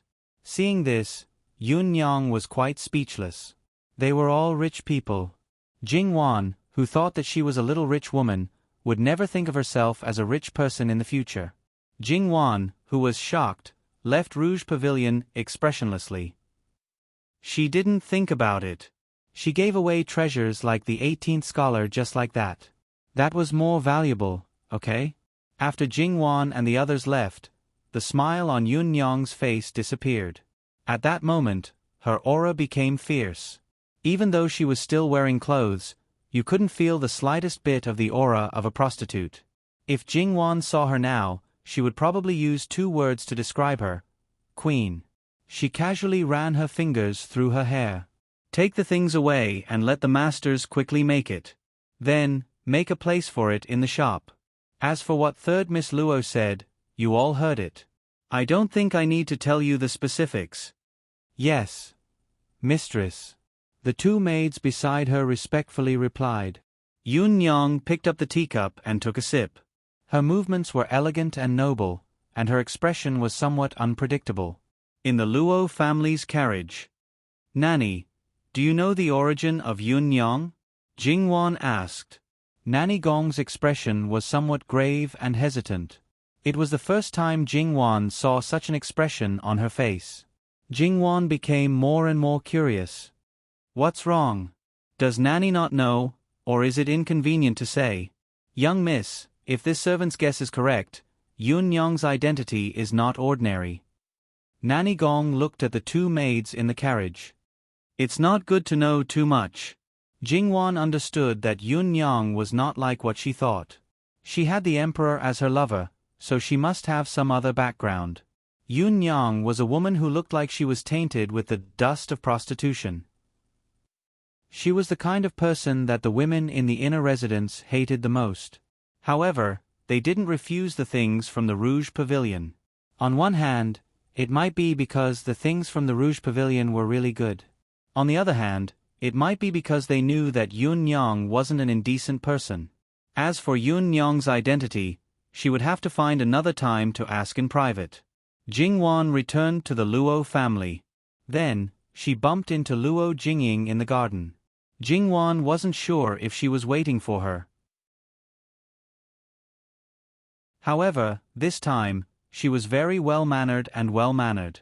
Naturally, she saw the things in the maid's hands. Rouge Pavilion was the best place. How could Luo Jingying not know about it? She had only been there once. After that time, she didn't dare to go again. It wasn't that the things were bad. If she could, she would have emptied the place. However, the cheapest small box of rouge there cost more than 100 taels. Moreover, such a small box could barely last for a month. Third sister went out this time and bought a lot of things. Fourth sister, are you talking about these? I didn't buy them. The owner of the Rouge Pavilion gave them to me as a gift. Third sister is really likable. The things that cost at least a few thousand taels were given as a gift.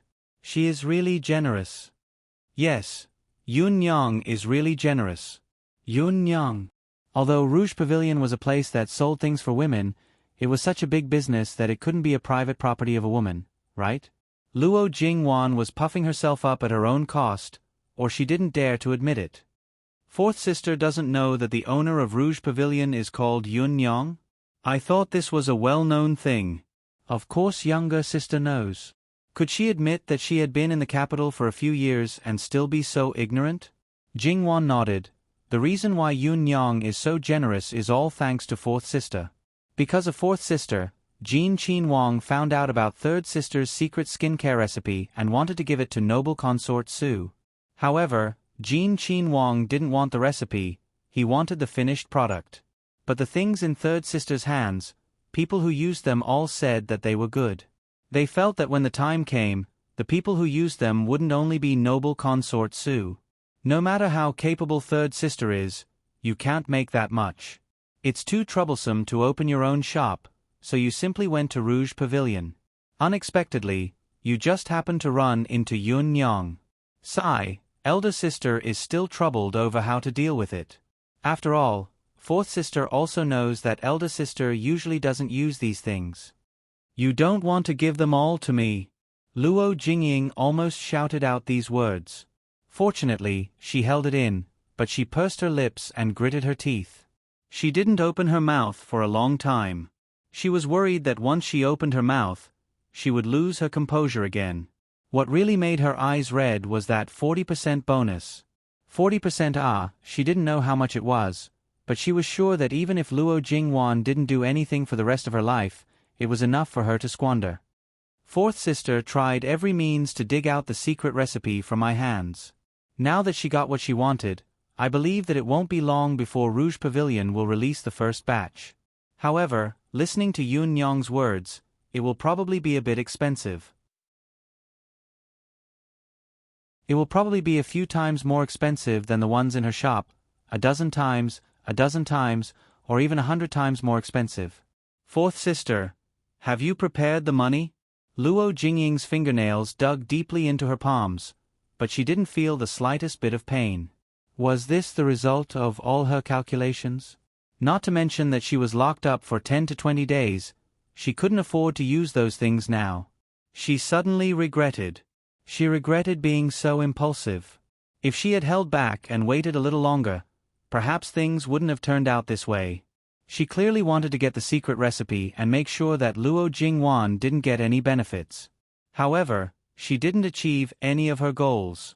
Jingwan chuckled as she approached Luo Jingying. After all, it's my recipe. If my family buys it, it will only cost 10% of the price. Of course, no one has a fixed amount every month. Luo Jingying's face lit up with joy. However, that doesn't include you. If you buy it, it will cost 10 times more than the original price. Luo Jingwan, fourth sister, lower your voice. You just came out of the small temple. Don't tell me you want to be locked up again? Luo Jingying was filled with hatred, but she couldn't do anything to Jingwan. I heard that third sister's engagement was broken off. Jingwan's smile became playful. Her pink lips parted slightly. Childish. Then, she brushed past Luo Jingying. Luo Jingying trembled with anger. She didn't expect that she didn't manage to hurt Luo Jingwan, that little b*tch. Oh, that's right. There's one more thing that fourth sister should know in advance. Jingwan stopped after taking 2 steps. Yesterday, Li Ruyu's status as a princess was revoked by His Majesty. There will probably be an official imperial edict about this matter in 2 days. Luo Jingying's body couldn't help but sway. The servant girl beside her hurriedly reached out to help her, but she slapped her hand away. Luo Jingying didn't know the reason, but Luo Jingwan just had to tell her at this time. She couldn't help but let her imagination run wild. The more she thought about it, the more she felt that something was wrong. And the more wrong it was, the more she let her imagination run wild. Originally, because she had been locked up for too long, her body was weak. Now, she felt like she was about to collapse. After walking far away, Jingwan looked back. Her expression didn't change at all. As the saying goes, the sins of heaven can be forgiven, but the sins of one's own are the hardest to bear. Luo Jingying brought this upon herself. On the other side, Luo Jingqiang originally wanted to avoid Luo Jingying. She didn't expect third sister to come back. Thus, she heard every word of their conversation. She touched the back of her left hand with her right hand and sneered in her heart. She was the only one who went against third sister. Look at the other sisters. Which one of them didn't get third sister's favor? Now, she went for wool and came home shorn. She should have bought those things at a low price. But even if it was only 10% of the original price, she probably couldn't buy them every month. However, it didn't matter. She was going to get married in less than half a month. She could give her share to others. Not only could she please her in-laws, she might even be able to exchange it for benefits. In short, she just didn't want to give her Luo Jingying. If she gave it to others, she would at least return a smile. But if she gave her Luo Jingying, even if you gave her your own flesh and blood, she would probably still dislike the fishy smell. In that case, since they had already shed all pretense of cordiality, there was no need to be submissive to her Luo Jingying. That's right. Luo Jingqiang was going to get married in less than half a month. It would be 10 days after Luo Jingbua married son Yijia. However, everyone in the Luo family was preparing for Luo Jingbua's wedding. It was as if she had completely forgotten about it. She didn't really care.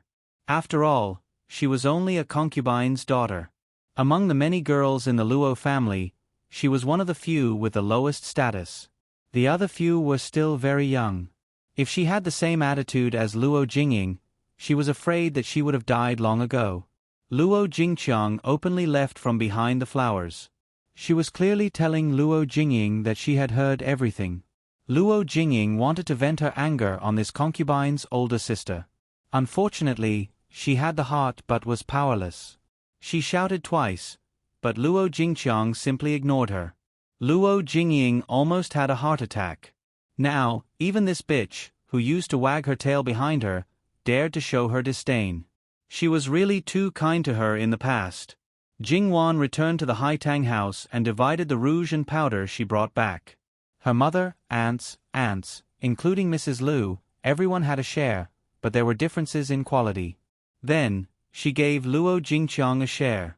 As for the other sisters, Luo Jingyu was 13 years old. In this place, she had already entered the ranks of the big girls, so she also reserved a share for her. Even so, there were still a lot left. She wanted to give it to her maidservants, but Mama Gong didn't allow it. The maidservants used the same things as their masters. There were no rules. If other servants in the mansion knew about it, there would be more trouble. So, the maidservants didn't want it. Thus, Jingwan decided to give her eldest cousin sister and her aunts a portion each. She gave her eldest cousin sister's portion to her eldest aunt so that she could send someone to deliver it to her. She gave her aunt's portion to her grandmother. As for the remaining portion, She gave half to her mother so that she could give it to her close friends. She gave the rest to her grandmother so that she could decide who to give it to. As a result, all the maidservants in the Haitang house went out together to send the gifts to each branch. All the servants in the mansion saw this and were all amazed by the third young lady's wealth. Jingwan took advantage of this time to ask Mama Gong about Yun Nyong's identity. "Young lady, if I'm not wrong, Yun Nyong is His Majesty's little aunt. She was once married to the northern Xiongnu people for peace."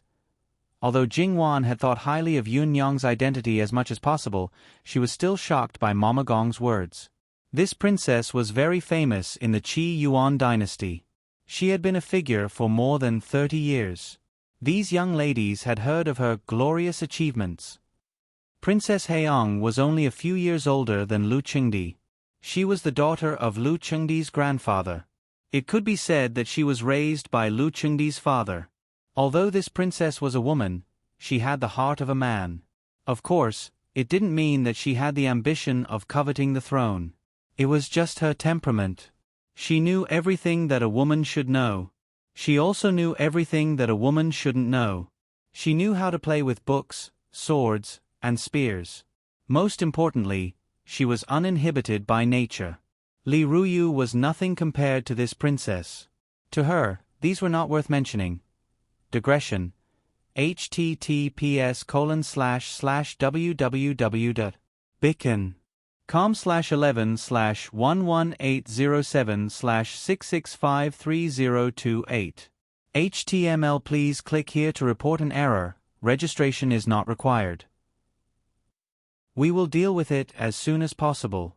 After reporting, please wait patiently and refresh the page. Please remember the domain name of this book: www.bicken.com mobile edition.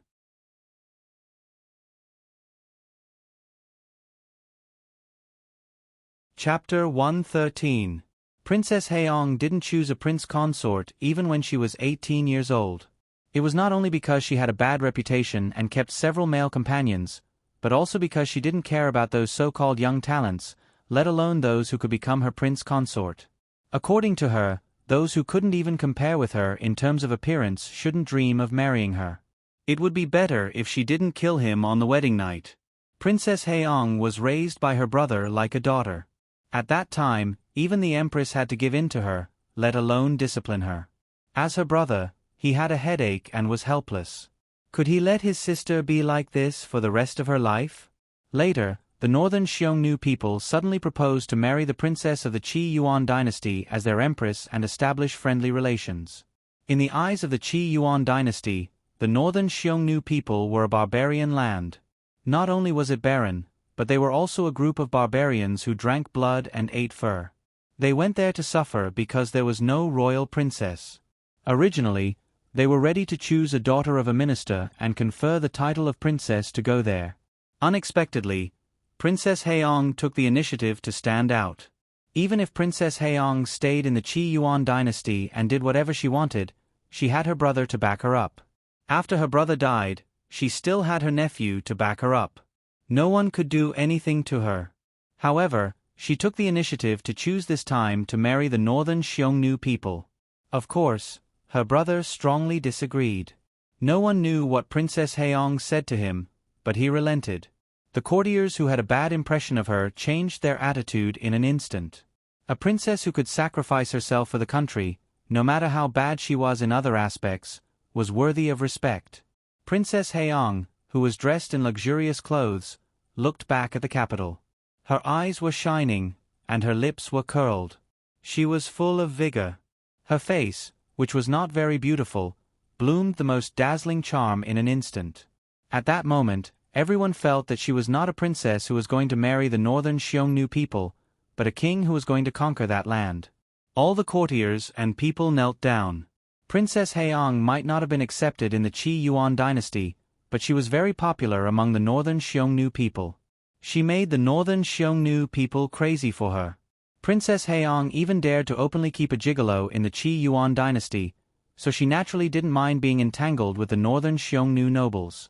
Even though the northern Xiongnu king was furious, he couldn't bear to kill her. Princess Heong played them in the palm of her hand and provoked them to fight among themselves. As for the northern Han king, the man who rightfully occupied her, he naturally became the public enemy of everyone. His sons joined forces to kill him. Thus, the northern Han people fell into a struggle for the throne. Princess Heong only said that she would only submit to the strongest man and then watch them fight to the death in leisure. Just as there was a result, Qi Yuan sent out their troops at this time. The new northern Xiongnu king was furious and wanted to kill Princess Heong, but Princess Heong smiled carelessly. The northern Xiongnu king grabbed her tightly and pressed his blade against her neck. Blood seeped out of her skin, but Princess Heong still had the mood to tease him. There is a saying in Qi Yuan, if you marry a chicken, follow the chicken, if you marry a dog, follow the dog.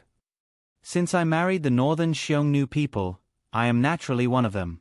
My king, you can kill me or torture me as you wish. These words dispelled the northern Xiongnu king's killing intent. After showing off his beast desires, he took Princess Heong with him.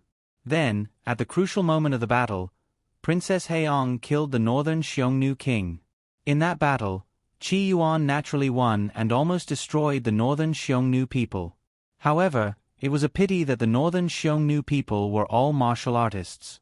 They were brave and good at fighting, so it was very difficult to destroy them. The northern Xiongnu people suffered heavy losses. It could be said that it was the biggest victory over the northern Xiongnu people in the past hundreds of years, including the previous dynasty. It severely weakened the Qi Yuan's biggest enemy in the north. Princess Heong's contribution was indispensable.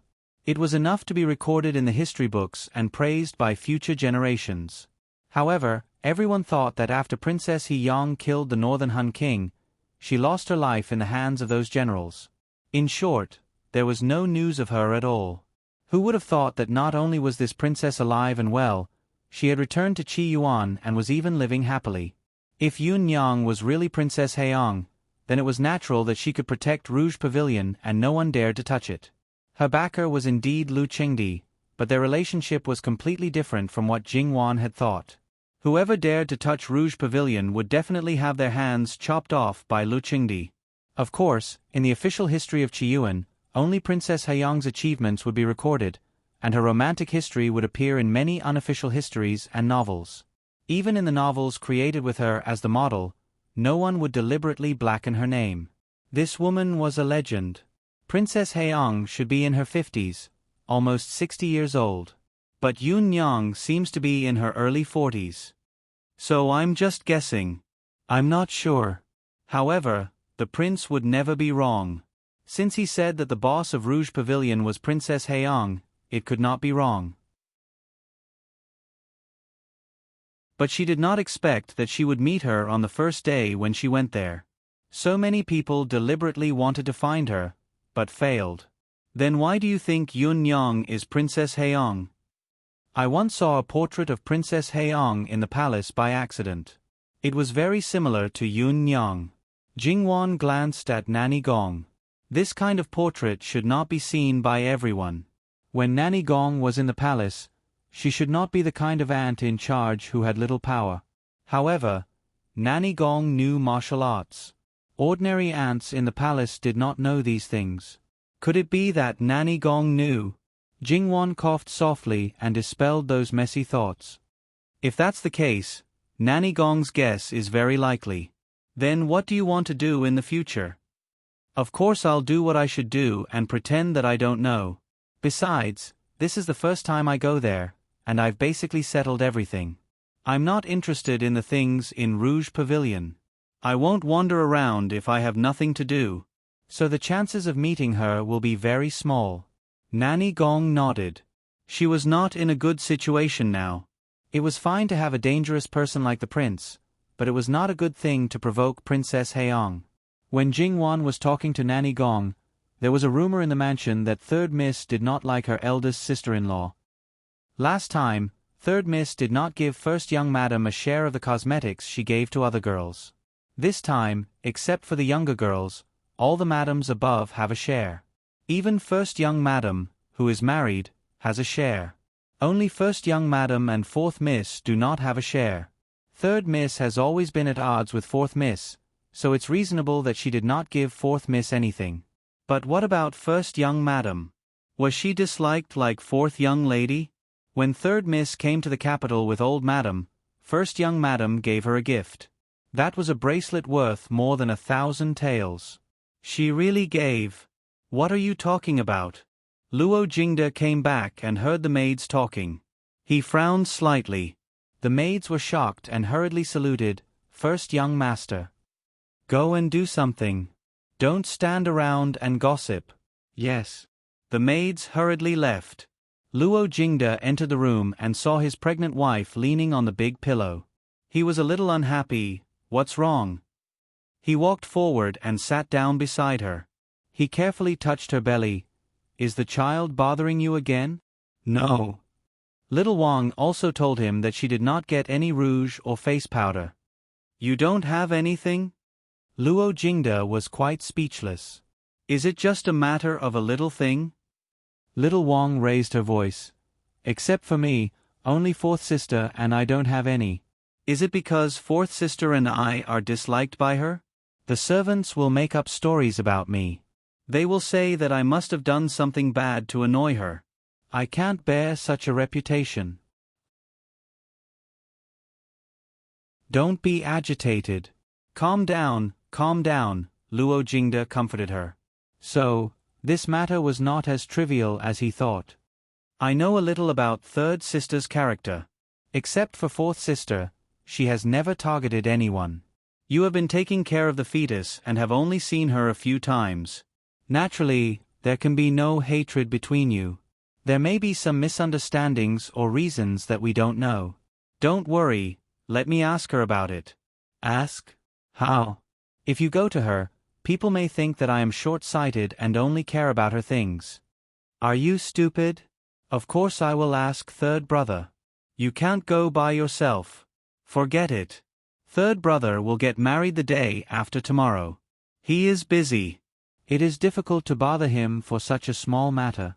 Don't worry about it. I will figure it out myself. Okay.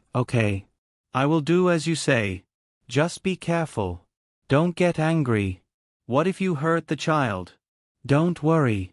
I am not really angry. The husband and wife talked about other things, and the atmosphere quickly eased. Thus, other than the people of the second branch, everyone else knew about this matter. After Madame Luo heard it, she said, Wan has always been careful and considerate. She will not make a mistake in this matter. She must have her reasons. When I pay respects to her tomorrow, I will ask her. Pass the word that this matter is strictly forbidden. Whoever dares to gossip will be severely punished. With Madame Luo's words, naturally, no one dared to say anything. However, many people muttered in their hearts that Madame Luo would protect third young lady no matter what. Thus, when Jingwan went to pay her respects the next day, she had a rare chance to see her eldest cousin-in-law. She saw that her eldest cousin-in-law's belly had grown a little bigger. Although she knew that her eldest cousin-in-law's condition wasn't very good and she was a little scared, she was still happy that she had a new life. Jingwan couldn't help but smile. Little Wang Shi was puzzled. She did not look like she had a problem with her. As the saying goes, one does not hit a smiling person. Even if little Wang Shi still had a knot in her heart, she basically answered all of Jingwan's questions. In fact, most people were puzzled about this matter. Madame Luo called Jingwan to her side and said a few words. Then, she directly asked, You sent things everywhere yesterday. Why didn't your cousin-in-law have any? Isn't cousin-in-law pregnant? Jingwan blurted out without thinking. Madame Luo's bluntness was surprising, and Jingwan's answer was even more surprising. What did this have to do with pregnancy? What's wrong with being pregnant? Don't you need to wear makeup? It was common knowledge that pregnant women could not wear makeup. Alright, Jingwan suddenly realized that this was common knowledge from her previous life. It was not common knowledge here. She also finally understood why cousin-in-law looked at her strangely when she came in. Jingwan wanted to cover her face. It seemed that she had accidentally made a low-level mistake. Why didn't Nanny Gong remind her? However, because it was difficult to explain, Jingwan decided to play dumb. Aren't pregnant people not allowed to wear makeup? She asked in confusion. This time, more than one person was paying attention to her words. Wan, who told you that pregnant women can't wear makeup? Jingwan frowned and pondered. I don't think I heard it from anyone. I should have read it in a book, right? Is that not the case? I thought that everyone knew about this. Wan, tell grandmother, where did you read it? What book was it? Grandmother, this is difficult for me. When I was in Qi and Manor a few years ago, I read a lot of books, and they were very miscellaneous. I thought that some things were well known, so I just glanced at it. How could I remember what book it was? I also don't remember when I read it. You're right. When she was in Qi and Manor, other than those books that were absolutely forbidden for girls, she really did not control Jingwan much. Wan, do you still remember why pregnant women can't wear makeup? It had to be said that she had a great-grandchild in little Wang Shi's stomach, so Madame Luo naturally valued it very much. As for little Wang Shi and little Wang Shi, needless to say, they also valued this child very much. They could not help but look at Jingwan. It seems that it's mainly because there's something in the makeup that's not very good for people. It's fine for ordinary people, but if pregnant women come in contact with it too much, it may affect the child in the stomach. As for other things, I don't know if it's the same, so I didn't dare to give it to sister-in-law. Jingwan looked at little Wang Shi and covered her face with her hands in horror. I just thought that sister-in-law put on a little makeup when she went out and washed it when she went back. I occasionally saw sister-in-law before, so I didn't pay much attention to it. She then looked at Madame Luo. Grandmother, am I thinking too much? No, Wan, it's better to believe it than not. Maybe there really is such a thing. Servants, hurry and get water for eldest young madam to wash her face. Little Wang Shi hurriedly got up. Wang Shi subconsciously reached out to support her. At this moment, she was really anxious and did not care so much. She personally helped little Wang Shi to wash her face. When little Wang Shi came out after washing her face, Madame Luo's face was a little dark. Jingda's daughter-in-law, how much makeup do you usually put on? Little Wang Shi had put on makeup before and her complexion looked good. But in fact, after washing her face was deathly pale, without a trace of blood. Not to mention Madame Luo, even Wang Shi, who saw her daughter-in-law every day, only thought that her complexion was good. Now that she thought about it, she was afraid that she put on makeup all the time. If it was really like what Third Last said, then wouldn't it be, Grandmother, I. Little Wang Shi almost cried out. Before she was pregnant, she used a lot of makeup. After she was pregnant, her condition was not very good and her complexion was even worse. She thought that if she looked like this every day, who knew if she would be pitied or disliked. Although her husband was still her cousin, there were beautiful and considerate maids by his side every day. And her complexion. So, she used even more makeup. Other than when she was sleeping at night, her face was always covered with makeup. Could it be that because of this, the child in her belly would be harmed? Jingwan saw that little Wang Shi was not quite right and hurriedly went forward to comfort her. Sister-in-law, don't worry. We still don't know if it's caused by this. Maybe it's not like this at all. If you're anxious, you might frighten the child. Don't worry. Jingwan gently patted her back. Little Wang Shi took a few breaths and slowly calmed down, but she held Jingwan's hand tightly. Third sister, tell me, if it's really caused by the makeup, what will happen? This. Jingwan really didn't know what would happen to pregnant women with lead poisoning, but it was nothing more than premature delivery and miscarriage, causing the child to develop poorly. In serious cases, it might cause deformities. However, little Wang Shi only ingested it through the makeup, so it shouldn't be that serious. Sister-in-law, I'm not sure. However, it's useless for you to think too much. Besides, no one can be sure if it's really caused by the makeup. Why don't you stop using those things for a while? If it's really caused by this, it should be fine if it stopped. If it's not, it won't be a problem. You should rest at ease. Don't let my words make you feel uneasy. Originally, there was nothing wrong, but then, isn't it my fault? Madame Luo's face also softened. Wan is right. Don't think too much. In fact, Wang Shi was also a little anxious, but no one had heard of this before, so naturally, she couldn't blame little Wang Shi. The main reason was that she covered her face with makeup every day, so she thought that even if little Wang Shi went to the doctor and took medicine from time to time, it wouldn't be particularly bad. But who knew that little Wang Shi's face was so pale? Now was indeed not the time to say anything, so she comforted little Wang Shi with a few words. Third sister, I'm sorry. Yesterday, sister-in-law was the only one who didn't get the makeup, the other one was naturally ignored and didn't appear today, so even Madame Lu couldn't say anything to Jingwan. I thought sister-in-law had made you dislike her, but I didn't expect that you were doing it for my own good. Sister-in-law was gauging the heart of a gentleman with the yardstick of a villain. Third sister, please forgive me and don't lower yourself to sister-in-law's level. Little Wang Shi, who had regained her calmness, was still the well-educated young lady from a noble family. Jingwan didn't mind and smiled. This is human nature. If it was me, I would also think more. If it was me, I also didn't consider it thoroughly. This matter can't be blamed on you, third girl. You're still a young lady. Your eldest sister-in-law is pregnant. How can you consider everything thoroughly? Wang Shi smiled and said angrily. Jingwan also pursed her lips and smiled, embarrassedly. Jingda's wife, go back and rest first. Today, the house is very busy, so you should take care of yourself.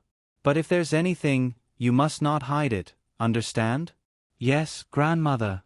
Granddaughter-in-law will remember. After little Wang Shi left, old Madame Luo then talked about today's business. Soon, there will be guests coming. You must receive them well and not make the slightest mistake. Next afternoon, Duke Ding's Fu will send the dowry over. There will be a lot of valuable things. Showing off the dowry is one thing, but you must guard it well. If there's a short-sighted person who secretly takes something, our Luo family's face will be completely lost. Mother, don't worry. Granddaughter-in-law has already arranged everything that needs to be arranged. There won't be any mistakes, Wang Shi said. I'm not worried about you. As old Madame Luo spoke, she glanced at Zhang Shi. Even Zhang Shi couldn't help but feel her face burning. She was marrying a daughter-in-law, but she didn't really do much. Most of the things were arranged by old Madame Luo and Wang Shi. At this moment, she felt very ashamed. Old Madame Luo had long stopped expecting anything from her. If she counted on her, she didn't know how the wedding would turn out. Soon after, old Madame Luo dismissed them and hurried back to eat breakfast. Even Wang Shi didn't need to stay behind to serve her. Of course, Jingwan was still an exception. She basically ate her breakfast at old Madame Luo's place every day. She couldn't help but talk about the makeup powder. If it's really because of this reason, when the child is born in the future, it will have to thank you properly. There's no need to thank me. That's its fate. You don't want to take credit for anything. It was Jingwan who felt that she couldn't take responsibility for a life. Just as old Madame Luo said, guests came one after another. However, those who came today were basically close relatives, such as some of the Luo family's relatives who also lived in the capital, the married grandmothers, and the maternal families of the daughters-in-law. Of course, Zhang Shi and Lu Shi's maternal families were not in the capital, and Luo Jingba's wedding was too rushed. The Zhang family really couldn't make it in time. Although they sent a letter, it would probably take some time for the person and the gift to arrive. There were too many people, so Jingwan couldn't be lazy and came out to help entertain the young ladies. It was said that it takes 100 days to recover from a serious injury. This Yuan Qiao broke her leg, but she still came because of her mother. You're already like this and you still came out to join in the fun. Can't you stop? Jingwan really wanted to poke her. I'm bored to death at home, and all of you are so busy that you don't have time to visit me. Of course, I have to come out to see such a lively event. You don't know how long I've been nagging my mother to come out. Just wait and see. You'll definitely see Ing Shuang tomorrow. However, based on her grandmother's relationship with old Madam Sun, she'll probably go directly to Duke Ding's residence and then come to the Luo family in the name of sending the bride. Yes, I heard that her eyes have recovered, but I'm really busy and didn't have time to visit her. We all know about your situation, so don't worry about it. However, it's a pity that we didn't get to hear you play the guqin. I heard that your song was amazing and stole the limelight. There's a price to pay for being in the limelight. Jing Wan thought about her current situation. Alas, she had to face this troublesome reality even if she didn't care. Yuan Xiao didn't know the reason, but she couldn't help but cover her mouth and laugh. However, Yijia's marriage in the end was really unexpected. She actually married cousin Jinghua. You probably don't know this, but cousin Jinghua is very popular. Let's not talk about other things, just that person and her mother have always had designs on cousin Jinghua. Jingwan looked in the direction Yuan Xiao was secretly pointing at. Second aunt's house was Chang Lingshan, the one who was very close to Luo Jingying. However, maternal grandmother wasn't around at that time, and second aunt and your mother weren't on the same side, so they didn't get along. I heard from my mother that second aunt was so angry at your mother that she fainted several times, but your mother didn't have the self-awareness. She wanted to look for eldest aunt, but maternal grandfather didn't say anything, and your parents didn't ask eldest aunt to look for you, so she could only work in vain. She probably thought that there would be hope once maternal grandmother came to the capital, but in the end. Yuan Xiao laughed even more happily, her gloating couldn't be more obvious. Especially after cousin Jinghua's painting of 100 birds paying homage to the phoenix, she probably couldn't wait to strangle Yijia to death. In her eyes, if Yijia didn't exist, that glory should have been hers. Jingwan could only smile helplessly. Chang Lingshan was really wishful thinking. However, Jingwan was a little puzzled. She wanted to marry my brother, but why didn't she try to curry favor with me when she first met me? Why did she scheme against me? Who knows? Maybe she thinks that you, her sister-in-law, are not important at all. You're right. After all, I haven't seen third brother for several years. In her opinion, she probably doesn't have feelings for him, let alone affect him.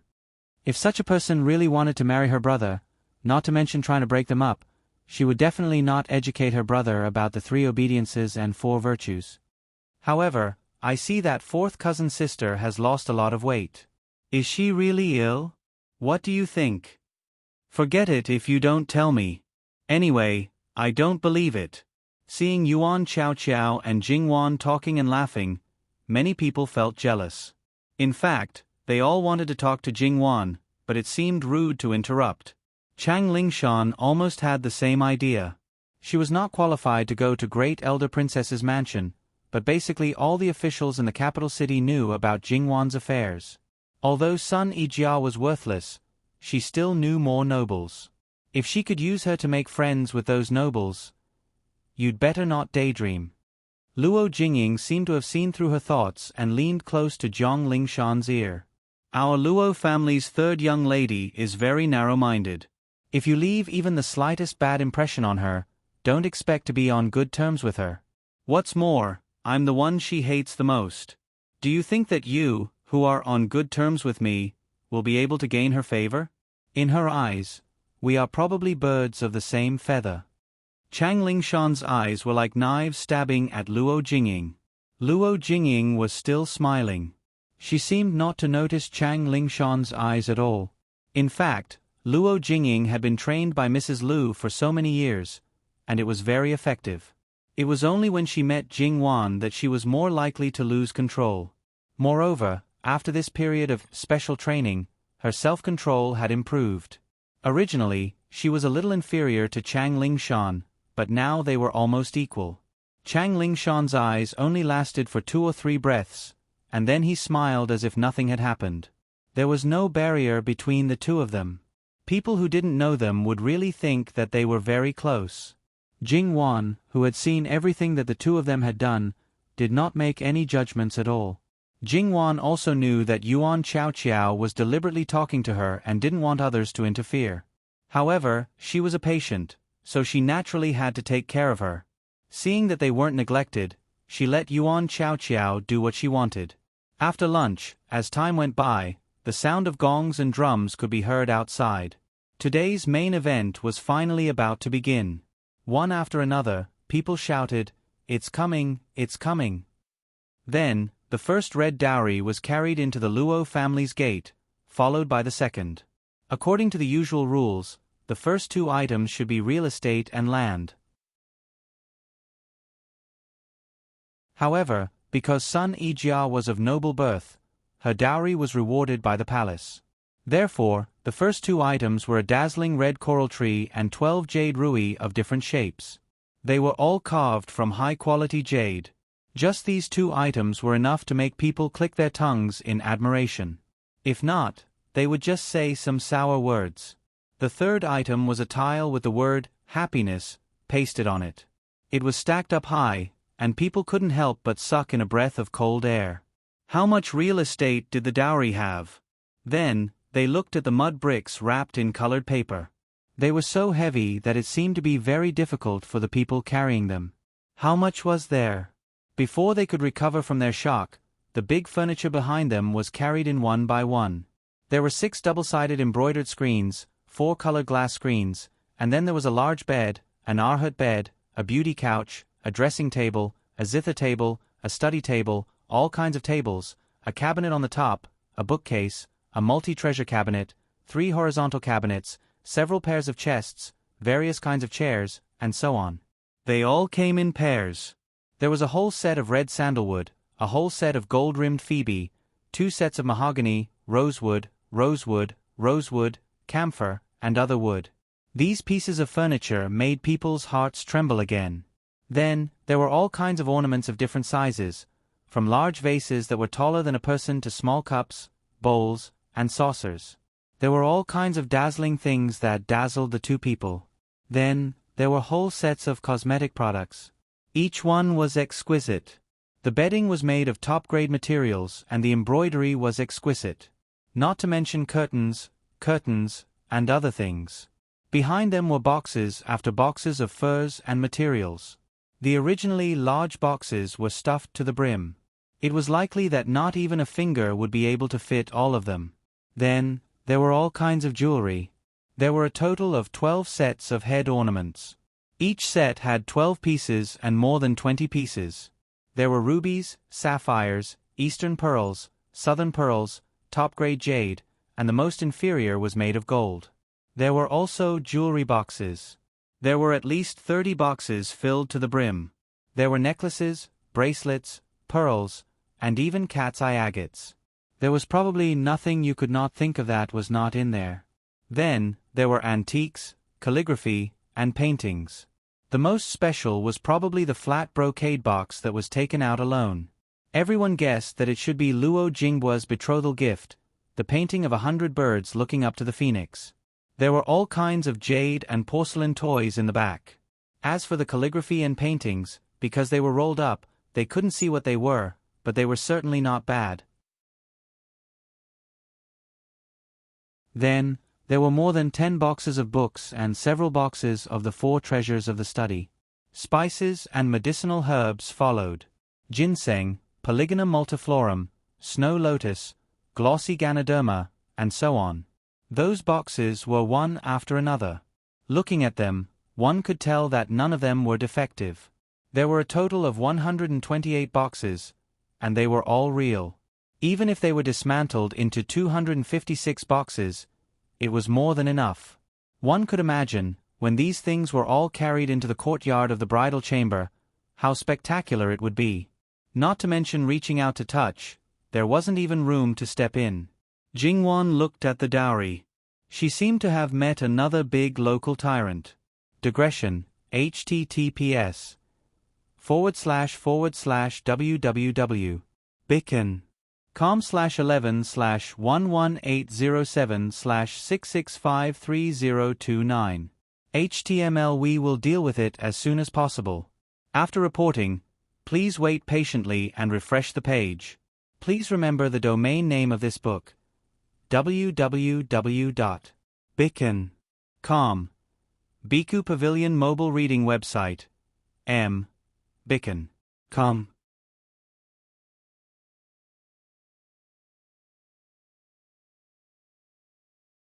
Chapter 114. Even though Madame Luo and the others had already seen the dowry list sent by Duke Dingwa's mansion in advance, and had expected the situation, when these things were completely placed in front of them, they still couldn't help but sigh at how generous Duke Dingwa's mansion was. At least, for a short period of time, outsiders would definitely say that the Luo family would rely on Sun Yijia to support them in the future. Of course, Sun Yijia's dowry was enough to support a family like the Luo family for several generations, even if it ran out of money. Although the Luo family definitely wouldn't touch a single cent of Sun Yijia's things. If they had known that Duke Dingwa's mansion would give such a rich dowry to a disfigured girl, the people who wanted to marry her would have trampled all over Duke Dingwa's mansion. Wouldn't it be great to marry her as a decoration and raise a bunch of beautiful girls? Haha, what you said is very reasonable. She's disfigured. I don't think she has the face to be jealous. In my opinion, perhaps it has something to do with Brother Jingwa's current status. He created fine brushwork and is very likely to become a founder of a generation. Just based on this point, I don't know how many people are eyeing him. The dowry given by Duke Dingwa's mansion is thin. I'm afraid that the girl in his family won't have a foothold. They will feel embarrassed. That's right, that's right. The male guests outside were discussing like this, and the female guests inside were not much better. There were only two kinds of sayings. One was that Duke Dingwa's mansion wanted to boost Luo Jingwa's reputation. The other was that the Luo family had taken a big advantage. In short, no matter which explanation it was, no one was optimistic about the marriage between Luo Jingwa and Sun Yijia. When Luo Jingwa really became famous all over the world, Sun Yijia would probably only be able to wait for death in a corner. Many of these rumors fell into the ears of the Luo family, but no one refuted them. After all, many people in the Luo family had such thoughts. Some people even made fun of him in front of Luo Jingwa, but Luo Jingwa just smiled. Firstly, he really didn't care about Sun Yijia's face. Secondly, he didn't like beauty that much now, and he didn't believe that it would change in the future. Thirdly, he couldn't let down his little sister's expectations. If he married Sun Yijia, he would treat her well for the rest of his life, not because of her dowry, but because of his sincerity. Therefore, no matter how much he said now, it was useless. No one would believe him, so why should he waste his breath? Yuan Chao Chiao, who her mother called a living ancestor, was being supported by a maidservant at this moment. Most of her body was leaning on Jingwan's body. When she heard the whispers of the people around her, she was extremely angry. Cousin Jingwa is not that kind of person. Jingwan, on the other hand, was calm and composed. What are you angry about? I've already told you that there's no point in discussing these things now. Let's wait another 20 years. My third brother and Yijia won't have to wait that long to see the results. Yuan Chao Chiao nodded. Her anger was appeased. Wan, look at that person. She seems to be in a good mood. Something's not right. Jingwan glanced at Chang Lingshan. She's just another person who's willing to lower herself. Why do you care about her? Ah, what do you mean, little sister Wan? Without these things, she would probably give up on my third brother. But with these things, ha. Jingwan sneered. Yuan Chao Chiao understood and covered her mouth in disbelief. She wants to be cousin Jingwa's concubine and then take these things for herself? Isn't she being too whimsical? You may think this way, but others won't. I'm afraid that there are many people who have the same thoughts as her. At the end of the day, we're talking about the same thing. Sister Jia should be despised by my third brother, and the person who can win my third brother's favor will naturally be able to take these things for herself. Although these things are Sister Jia's dowry, how many married women can truly use the entire dowry for themselves? In order to win the favor of their husbands and in-laws, there are many who empty out their dowry, right? Sister Jia's situation is even more so. Hence, no one believes that Sister Jia will guard these things so tightly. Once these things are taken out, it's not up to Sister Jia to decide who will get their hands in the end. These people's calculations are too good. So what if they're calculative? It depends on whether my third brother will give them a chance. Jingwan suddenly felt that giving her third brother a lesson to prevent women from re-educating him was too wise. Otherwise, if his third brother fell into a trap, he would have to accept the dowry even if he didn't want to. Jingwan was even looking forward to a good show. When the time came, all of them would be disgraced and embarrassed. Would they regret their actions?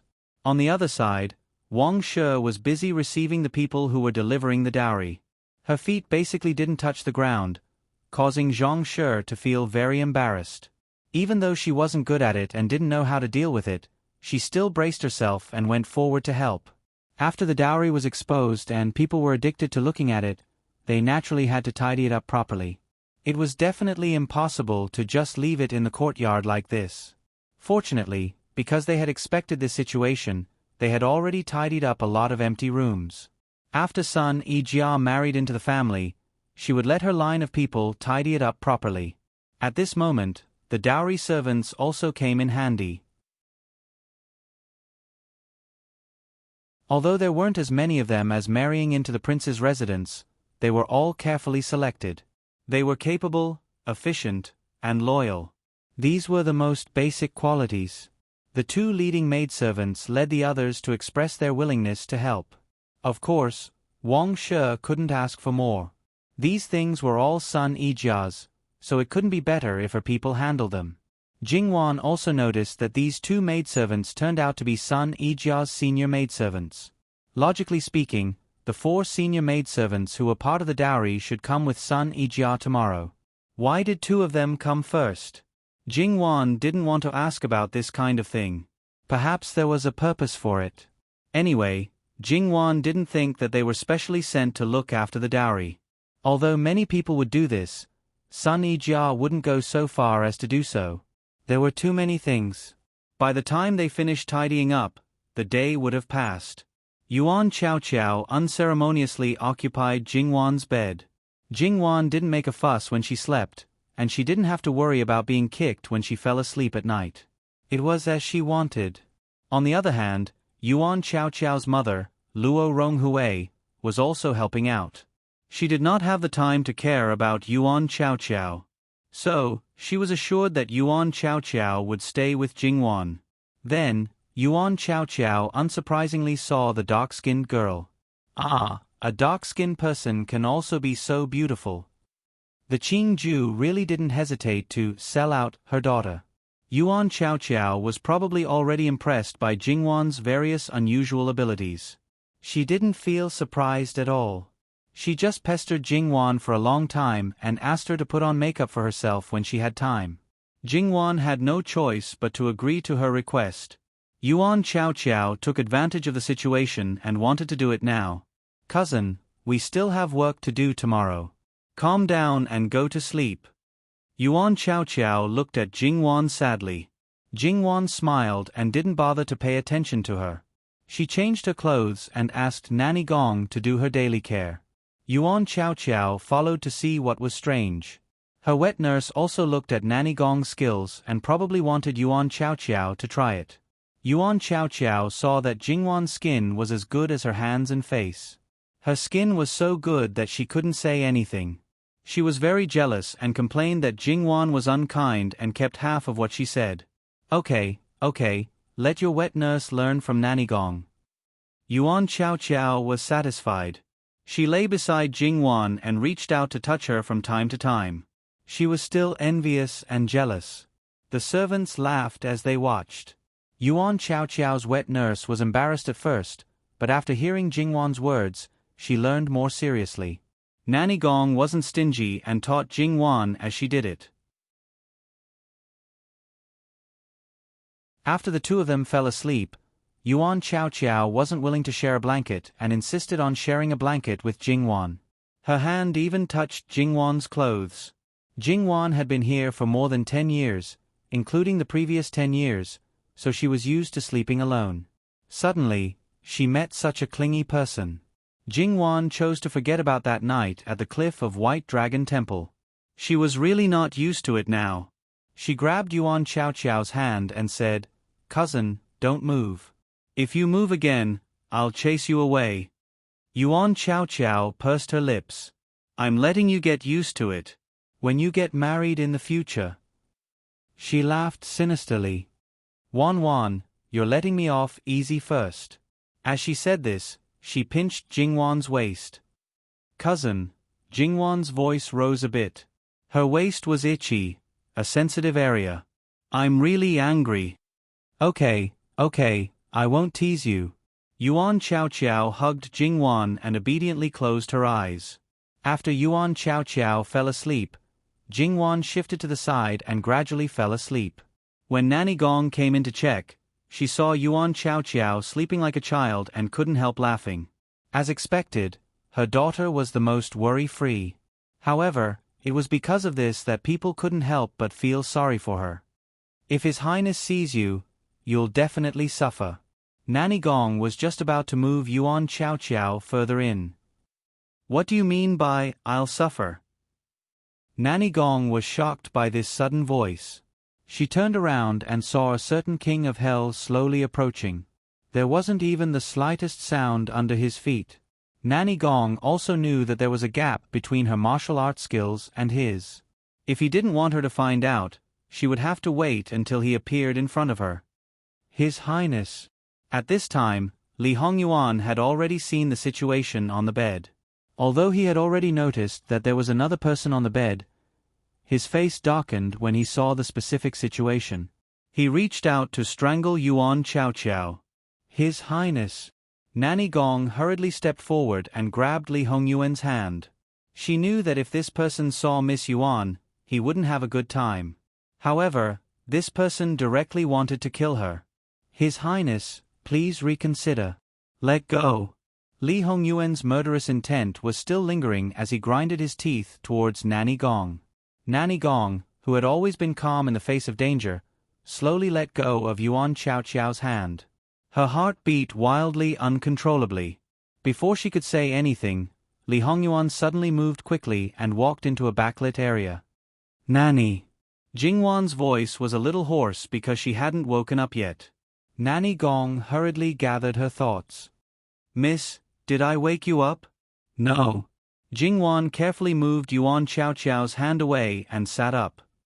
Tidy up the bed. I'll sleep on the bed. I'm used to sleeping alone. I can't sleep well if there's another person beside me.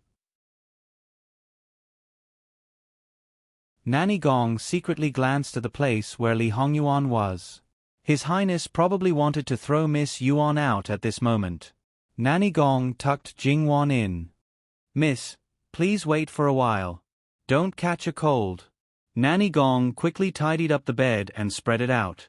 She also quickly tucked a few hot water nannies into the bed.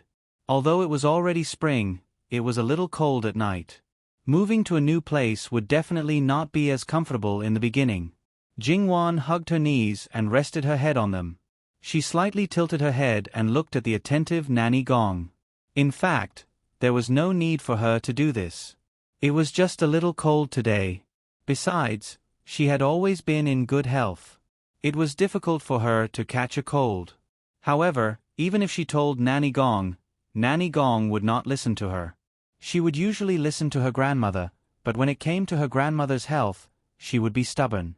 Nanny Gong, on the other hand, was just as insistent when it came to her health. When Jingwan was looking at Nanny Gong, Li Hongyuan was also looking at her. Perhaps it was because of Jingwan's peaceful and happy smile at this moment, which made him extraordinarily calm in his heart. Therefore, he looked at Jingwan with extraordinarily calm and gentle eyes. It seemed that he would not mind guarding her quietly for the rest of his life. Therefore, let alone Jingwan, if Nanny Gong did not know that there was another person in the room, she probably would not have noticed it. Fortunately, although this person wanted to peep at Jingwan, he would not do anything to hurt her. After Jingwan fell asleep, Nanny Gong lit a soothing incense.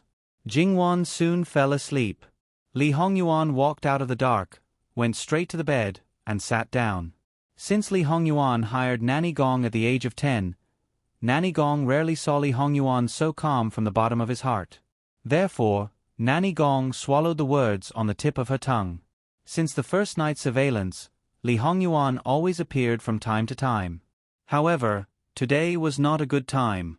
After all, there were so many people in the Luo family, and because of the wedding banquet tomorrow, many people would not go to bed so early. If they were seen by others, it would be terrible. But now, Nanny Gong really could not say anything.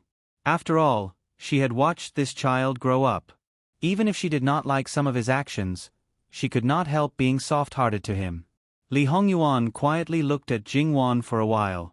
Then he took off his outer robe and inner robe, lifted the brocade quilt on Jingwan, lay in it, and then held Jingwan in his arms. Then, Jingwan subconsciously leaned into his arms. Jingwan's reaction greatly pleased Li Hongyuan. Not only did he curl up the corners of his mouth, but even his eyes were full of joy. Earlier, she said that she could not sleep well with another person by her side. Now, she took the initiative to lean into his arms. What did it mean? It meant that he was special. It meant that she was slowly getting used to his arms. Of course, he could not rule out the possibility that she was not startled because she was in a deep sleep and was subconsciously familiar with this situation. Li Hongyuan reached out to touch Jingwan's face and kissed her forehead. When she could fall asleep in his arms without the soothing incense, perhaps his goal would be basically achieved.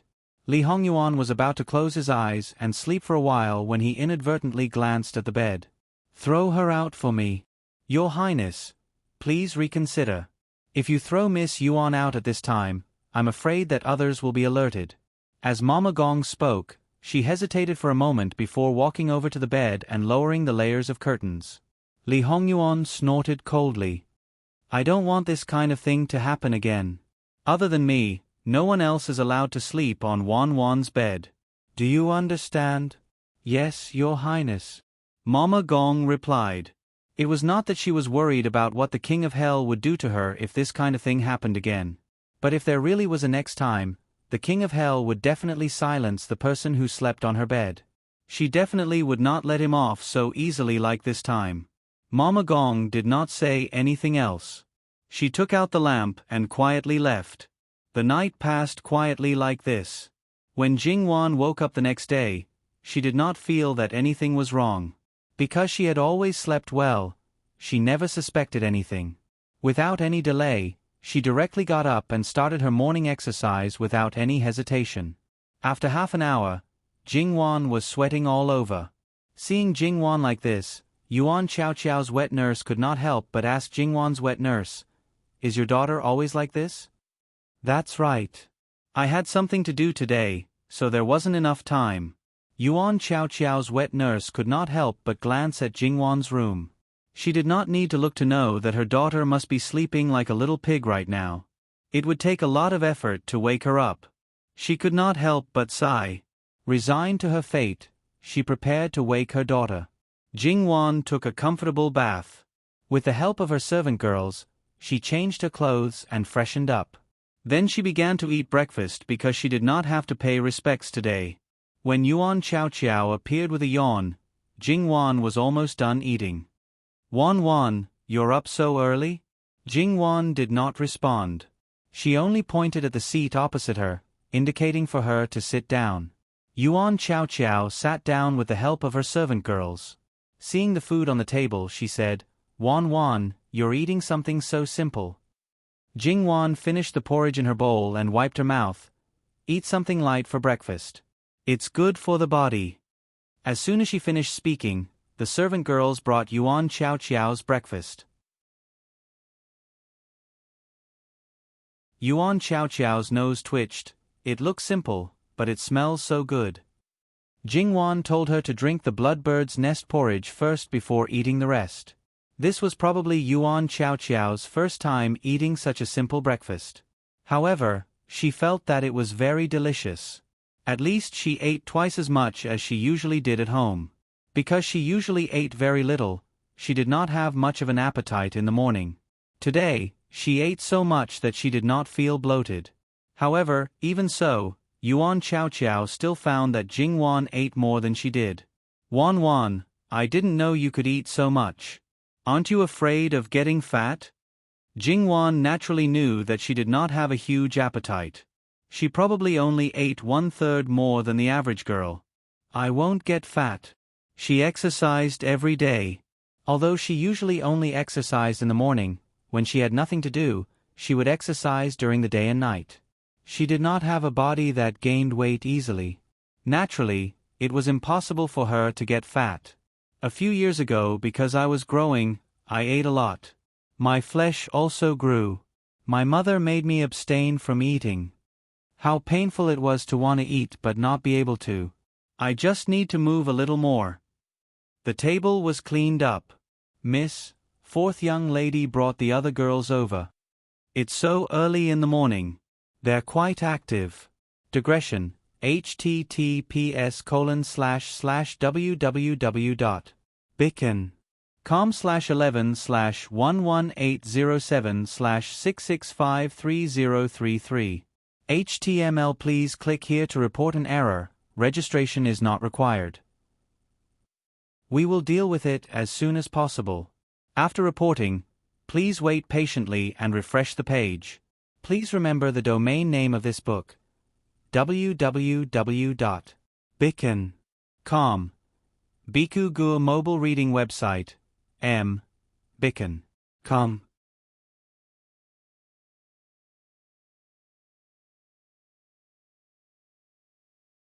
Chapter 115.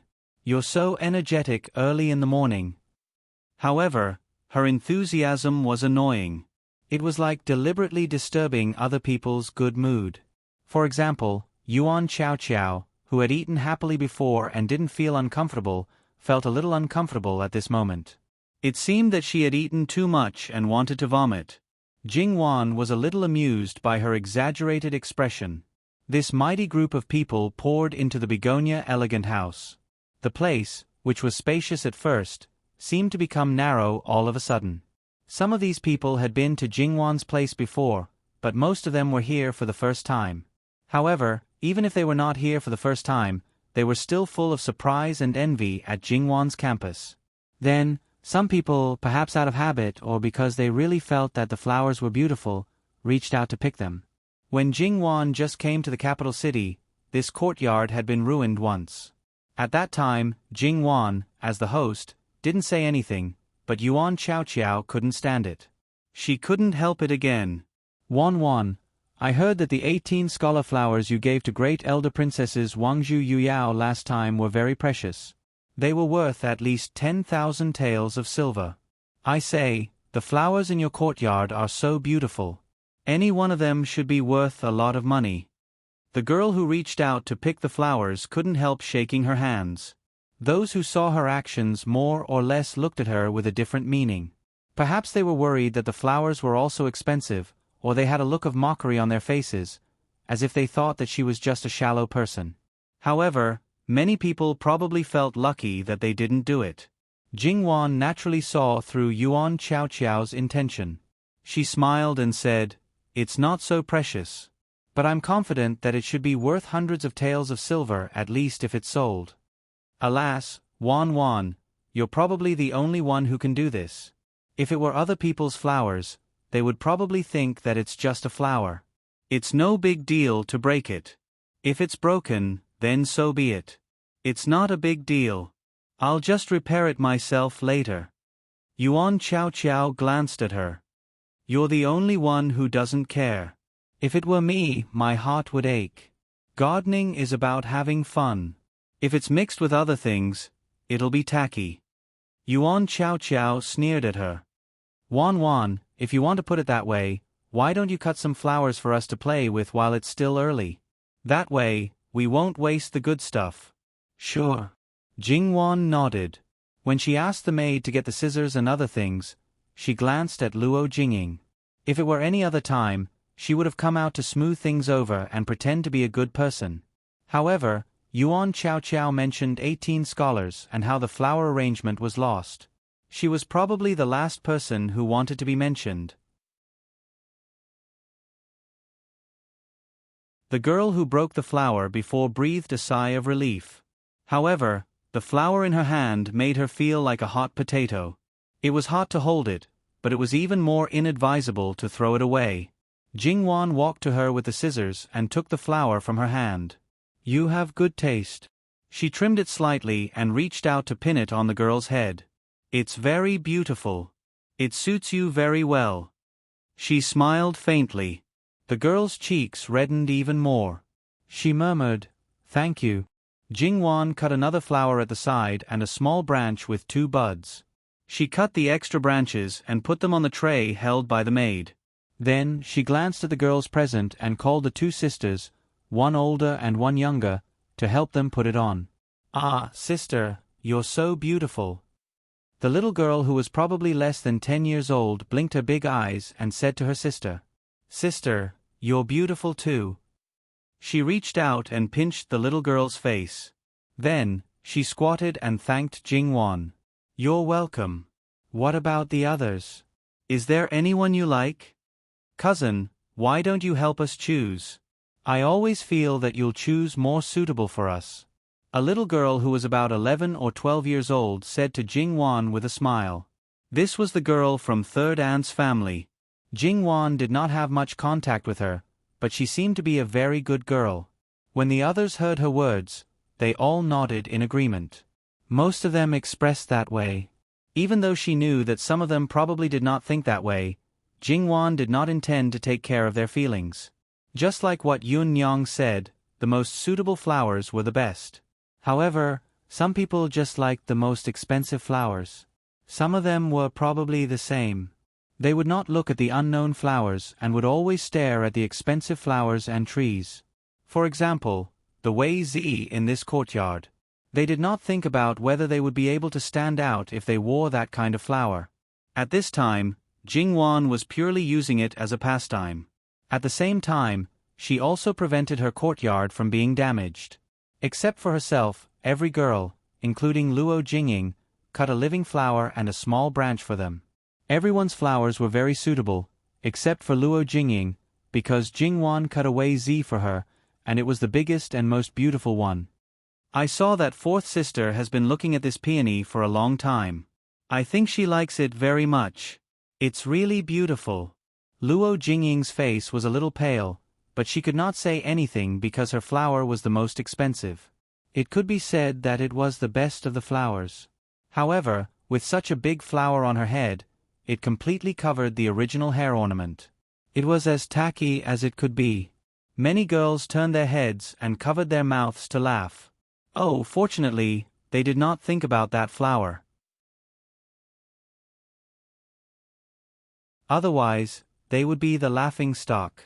Touching the flower on her head, it was really suitable for her to look good. It's really tacky for me to wear such a beautiful flower. I was looking at it just now, mainly because I think 3rd sister is the most suitable one. Luo Jingying reached out and wanted to take the flower off her head, but then she found that there seemed to be thorns on the stem. If she took it off directly, her hair would be messed up. For a moment, she hated Jingwan very much. To be honest, the servants of the Luo family all thought that the 4th young lady was crazy. Now everyone in the Luo family knew that the 3rd young lady and the 4th young lady did not get along well with each other. Since Great Elder Princess got married, they had completely fallen out with each other. The 3rd young lady could not even save her face, but the 4th young lady insisted on getting involved. As a result, she lost face every time. Just like today, if it was not suitable for her, a large group of girls would not come here early in the morning. In the end, before she could say anything, she was shut up by 18 scholars. Now, she had embarrassed herself again. 4th sister, do you think so? Okay, I'll have a try. 4th sister, you don't have to take it off. Jingwan went to cut another flower. The size of the flower was not inferior to Luo Jingying's at all. Jingwan just casually moved the hair ornament on her head and put the flower on one side of her head. It's so beautiful. Yes, yes. The 4th young lady of the Luo family is a little better than the 3rd young lady of the Luo family. But why do the same flowers look completely different? It wasn't difficult to understand, but it wasn't. There were only 2 reasons. The position of the flower and whether or not one had the temperament to suppress it. Jingwan undoubtedly had both. Luo Jingying, on the other hand, had a lot of accessories on her head, and Jingwan had chosen the right position. Furthermore, she had been locked up for so long that she looked like a delicate flower. How could she be able to support such a beautiful flower like the peony? Therefore, when the two of them wore the flower, the effect was completely different. Then, a notice came from outside, asking the girls to go for breakfast. Today's breakfast was already late, so they were really a little hungry. Jingwan and Yuan Xiaoqiao, who had already eaten breakfast, prepared to go and put on an act. In fact, the servants of Begonia House also went to fill their stomachs while Jingwan was cutting the flowers. Although they did not eat much, they would not starve like the other servants. Seeing this group of delicate girls appear, many of the women laughed. Oh, where did they go so early in the morning? All of them seemed to have become prettier. Then, the attentive people found that the flowers on their heads were just right, making up for their previous shortcomings. No matter whether it was the big delicate flowers or the small flowers, they all complemented each other. Who did this? They can see the shortcomings of others at a glance and make up for it so easily. Their eyesight is really good. The girl walking in front did not say anything, and her eyes fell directly on Jingwan. Jingwan had a patient beside her who was walking slowly. By the time she was discovered, many people's gazes were focused on her. Jingwan gracefully squatted down to greet them. She smiled faintly and allowed them to size her up. Then, she continued to walk. It was said that the more people there were, the more unique Jingwan was. Madame Luo is really good at teaching people. Is it because this girl has broken off the engagement? Maybe. Yes, the news that Jingwan broke off the engagement had slowly spread among these people. Naturally, there were so many people who wanted to take advantage of her. However, they did not know that Jingwan had already become a bargaining chip for some people. There was no possibility of them getting involved. After breakfast, they basically started to get busy again. Jingwan took advantage of the time when Yuan Xiaoqiao was ordered to stay by her mother to see Luo Jinghua. Luo Jinghua had already put on the red wedding dress, but there was a slight bruise around his eyes. It seemed that he did not sleep well last night, but his spirit was not bad. Because there were many people who were going to pick up the bride with him at this time, Jingwan naturally could not go in, so she asked someone to call him out. Luo Jinghua knew that his sister was looking for him. Naturally, he immediately left the people who might help him later and went out. Those people naturally did not want to. They flocked out, wanting to see who made him so anxious. Then, they saw Jingwan from afar and stopped one by one. Chen Zhengmin looked at Jingwan, who was smiling and talking to Luo Jinghua. He resisted the urge to cover his chest, but there was really no way to ignore the pain coming from there. She was such a beautiful person. If he hadn't had the chance to get her in the first place, perhaps he wouldn't have felt so bad. However, he had been so close to her. He was only one step away from marrying her, but he couldn't take that last step anymore. Many of them were Luo Jinghua's classmates and friends. It was the first time they saw Jingwan, so they could not help but ask who this girl was. Then, when they found out that she was Luo Jinghua's biological sister, some people couldn't help but curse Luo Jinghua. This bastard had hidden such a good-looking and well-mannered sister in his family. They really didn't know at all. Why should I let you know? Chen Zhengmin's eyes were sharp, and he said indifferently. Then, he turned and left. Before, this person who came in third, although he looked a little cold, his words were still gentle. Why did he suddenly turn hostile? A group of people looked at each other in dismay. On the other side, Jingwan teased her brother. Although she was not as unscrupulous as his brothers, Luo Jinghua could not resist. Little sister, do you really want to do that? Not necessarily. You see the situation. Jingwan said to Luo Jinghua rather roguishly. Although she said so, he always felt that if he did not do as she said, the back of his neck would be a little cold. Little sister is right. A real man should boldly express what he has.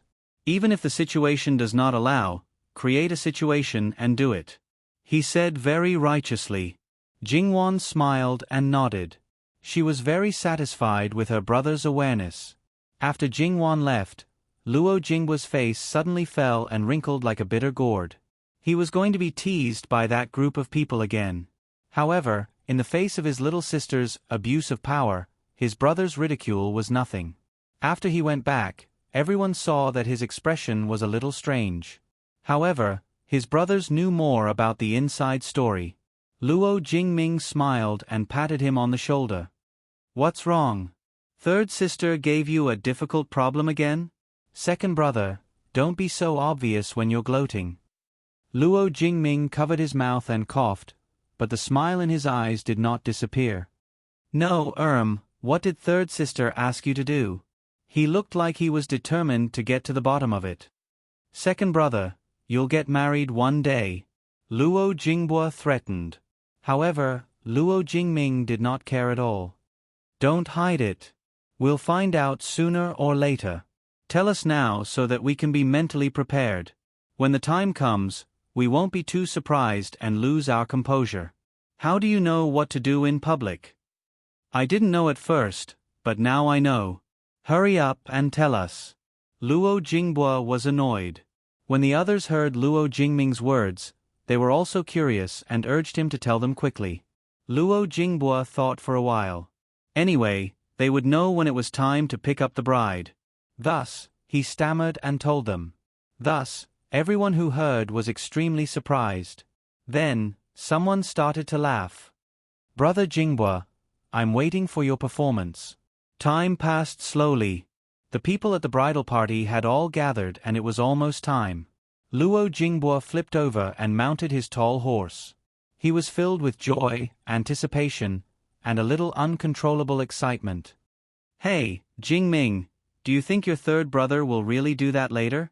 "He will," Luo Jingming said very confidently.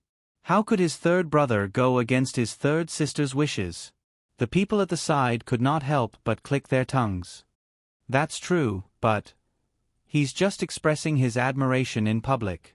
Just. The 10 miles of red dowry sent by the Duke Dinghua's mansion yesterday was really eye-opening and attracted countless people to watch. It was not much worse than the parade of the 3 people who passed the grand exam 2 days ago. It was said that the dowry of the current imperial concubines could not compare to that of Sun Yijia. Therefore, today's bridal party also attracted a lot of attention. Moreover, because Luo Jinghua made a big move when he sent down the betrothal gifts, everyone was curious whether he would also have a new trick today. They arrived at the Duke Dinghua's mansion. It looked quiet and there was only one person guarding the gate. However, this person's position was so high that it made the groom feel a little scared. The other people who helped couldn't help but feel a little cold on their backs. They were afraid that today's bride would not be easy to marry. "Greetings, brother-in-law." Luo Jinghua bowed respectfully. Sun Yilan replied very gently and his face was full of smiles. "There are not many checkpoints today. There are only 2. After entering this gate, no one will stop you until you reach my little sister's courtyard."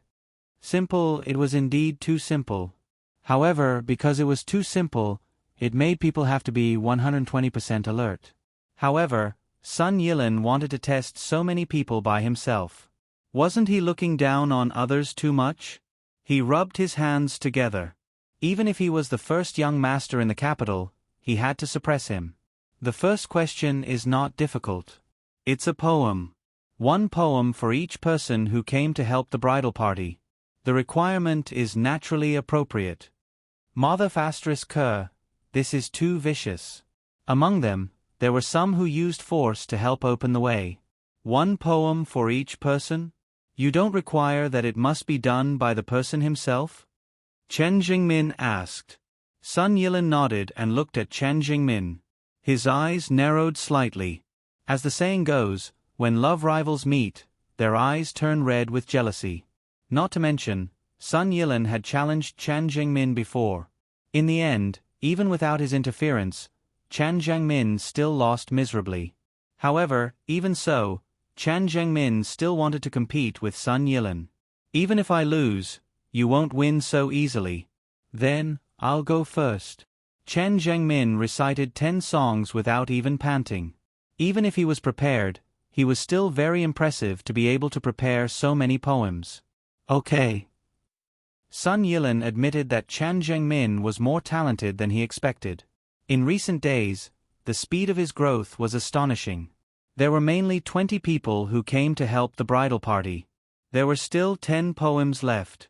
Naturally, it was not a problem. Sun Yilin did not comment on their strengths and weaknesses. As long as they were not too bad, they would pass. The second question was a couplet. He gave the first half of the couplet, and the bridal party took the second half. There was no limit to the number of couplets. When he said to stop, they would stop. After the rules were explained, his couplet followed. Sun Yilin's speed was not fast, but he gave the next couplet in about 5 breaths. If one was not careful, one might still be thinking about the previous couplet and miss it. However, he did not mention the most important rule. That was why this first young master was too annoying. Fortunately, Chan Zhengmin matched the first half of the couplets as quickly as possible. He knew how to divide the work for the latter half. Therefore, this question was passed by a narrow margin. https://www.bicon.com/11/11807/6653035. HTML. Please click here to report. Registration is not required. We will deal with it as soon as possible.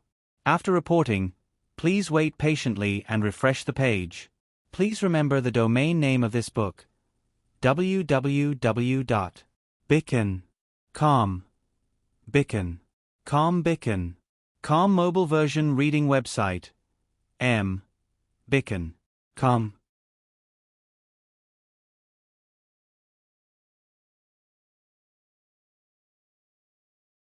Chapter 116. Well, the third question was directed at the bridegroom. The others couldn't help even if they wanted to.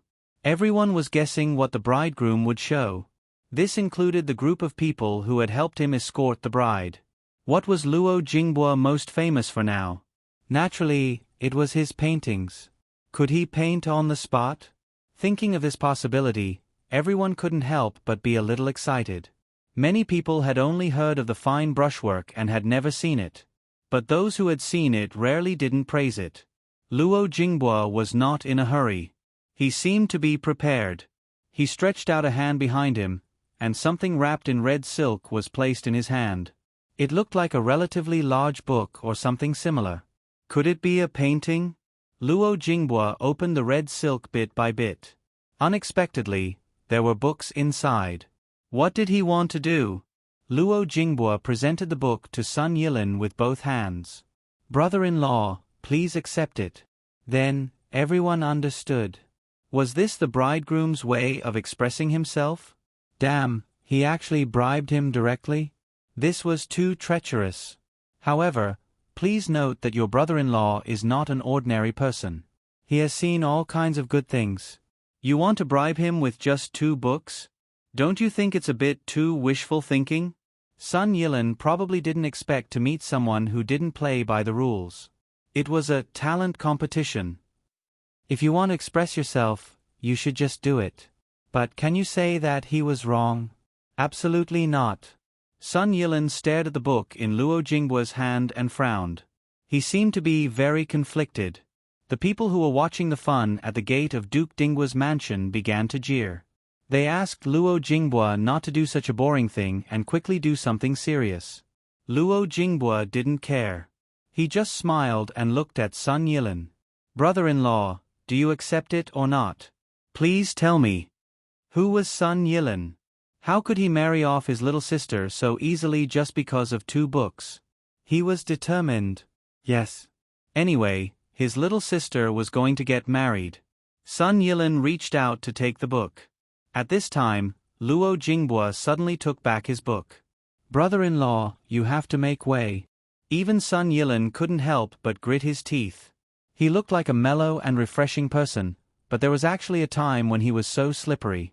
She snatched the book away and with a light flick of her wrist, she covered the book with the red silk again. She turned around and waved her hand behind her back. Open the door and make way. Her expression and tone were not very pleasant. This result was completely unexpected. The number one young master of the capital was so easily bought? Jinghua, what book did you give to Mr. Sun? Could it be that even young Master Sun couldn't refuse this unique book? Chen Zhengmin narrowed his eyes slightly and pondered for a moment. Did cousin Jinghua give me the Kun Fong Chiu? Luo Jinghua smiled, apparently agreeing with Chen Jingmin's guess. Only then did everyone remember that Sun Yilin was famous for being a love-struck fool. It shouldn't be an ordinary beauty chart, right? Our young Master Lin wouldn't be interested in an ordinary beauty chart, right?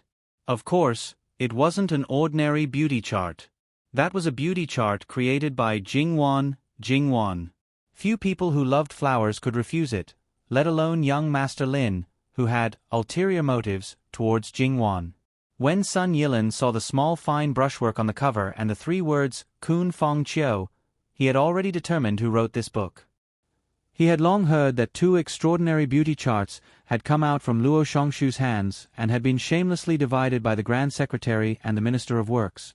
Whether it was extraordinary or Jingwan had made a move, it was impossible for Sun Yilin not to be moved. No matter how difficult it was for his brother-in-law, his younger sister had to go out. Why not accept the benefits? His younger sister would also understand. When the people waiting in Sun Yijia's small courtyard found out that the bridegroom had broken into the small courtyard, even Sun Yijia, who was worried that Luo Jinghua would be ruthlessly embarrassed, had the thought of how could it be so fast in her heart. According to Sun Yilin's ability, it didn't make sense for him to be defeated so quickly. Otherwise, why would there be only 2 obstacles? They had high expectations for Sun Yilin and were very confident in him. After listening to the servant girl's report, everyone was silent. 2 books were enough to send the bridegroom away. Was our young Master Lin too easy to send away, or was his opponent too powerful? What kind of book was it? No one saw the cover, but some people guessed that it was a beauty chart. As soon as the servant girl's voice fell, laughter sounded in the room. It turns out that in young Master Lin's eyes, his younger sister isn't even worth 2 ordinary beauty charts. It seemed that they were criticizing Sun Yilin, but no one could tell that they were mocking Sun Yijia. Outsiders said that young Master Lin doted on his younger sister the most, but in reality, that was just the case. Sun Yijia, who was covered with a red veil, smiled. 5th brother was probably angered by Jinghua. However, when she thought that the person who would become her husband was already outside the small courtyard, she couldn't help but feel nervous, and her palms were faintly sweating. The people blocking the small door were basically all women. In comparison, they were more difficult to deal with. Because there were some people who said that they were joining in the fun, but in reality, they were deliberately looking for trouble. It just so happened that on this big day, you couldn't reprimand them.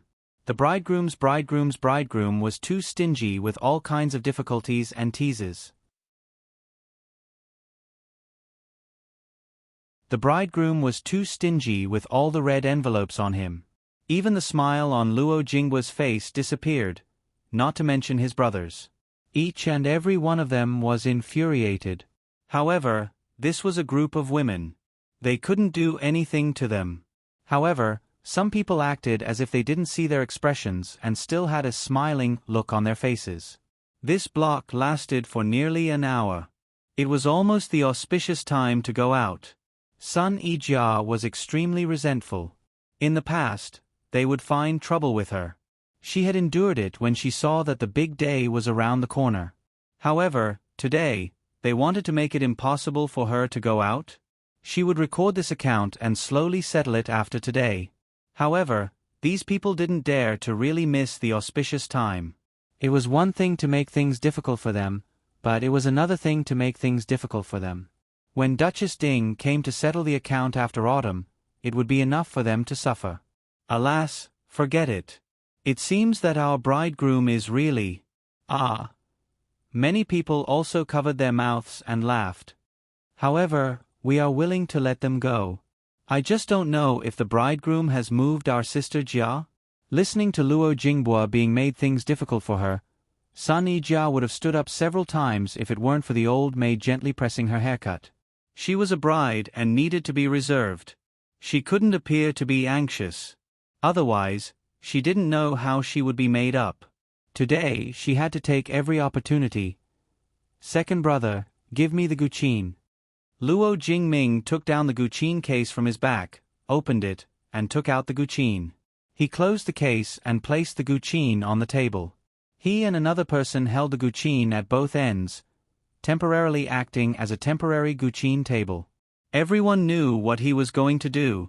It wasn't that he had never played the guqin at this time before, but it was still relatively rare. However, everyone was curious about what song he would play. Luo Jingbo looked very calm at this time. The anger in his eyes had disappeared. He lowered his eyes slightly and looked at the guqin strings. He suddenly felt that his sister was actually very right. If he had been a little embarrassed before, his heart was exceptionally calm at this moment. His wife was bullied, so naturally, he had to make up for it. Thinking back to the few times he met Yijia, his sister might have exaggerated, but it was undeniable that Yijia was really a good girl. Moreover, he seemed to have unintentionally fallen in love with her. His fingers began to slide on the guqin strings, and decadent music poured out. Accompanied by the sound of the guqin, his lips opened and closed. There is a beauty, I can't forget her. I haven't seen her for a day, I miss her like crazy. The phoenix soars, seeking the phoenix from the four seas. Unfortunately, the beauty is not at the eastern wall.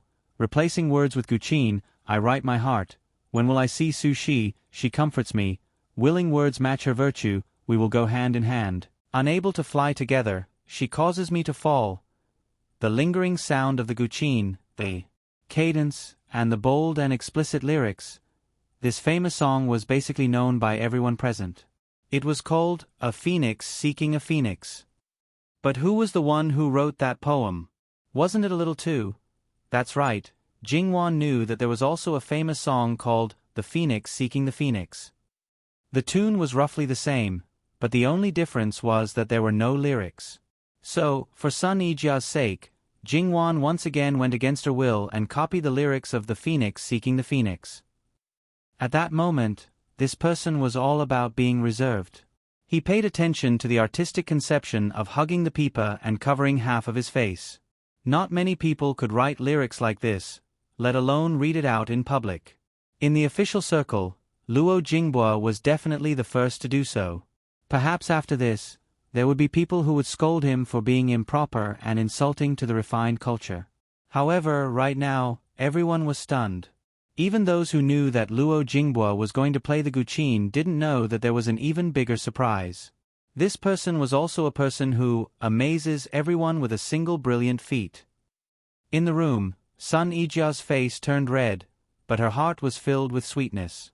It was obvious that Luo Jingbo's move helped Sun Yijia slap someone in the face, but it also helped her gain more hatred. As long as it was a woman, even if she didn't have vanity, when she was deeply loved by someone, she couldn't help but feel happy. They were born in the inner residence, grew up in the inner residence, and still lived in the inner residence after they got married. If they had an ordinary life, perhaps they would just pass it like that. However, when they were young, few people didn't yearn for love. At this time, someone had indeed obtained something that they might not be able to obtain in their lifetime. How could they not be jealous and hate? How could they not want to replace him? Many people might criticize him, but only these women would be deeply attracted to him. Sure enough, there were some women who looked at Luo Jingbo with infatuation in their eyes. The brothers standing behind Luo Jingbo looked at each other. All of them secretly thought that their brother, after today, would become the lover of most women in the boudoir. Not only that, the women in the brothel would probably line up to pour out their hearts to him. Those famous courtesans would probably be willing to throw themselves at him, hoping that he would become a guest. They only earnestly hoped that they could become the phoenix that he spoke of. Luo Jingbo's hands stopped moving. He raised his head and smiled faintly. His eyes were filled with endless gentleness. Even those young women who were already married couldn't help but blush and their hearts beat faster.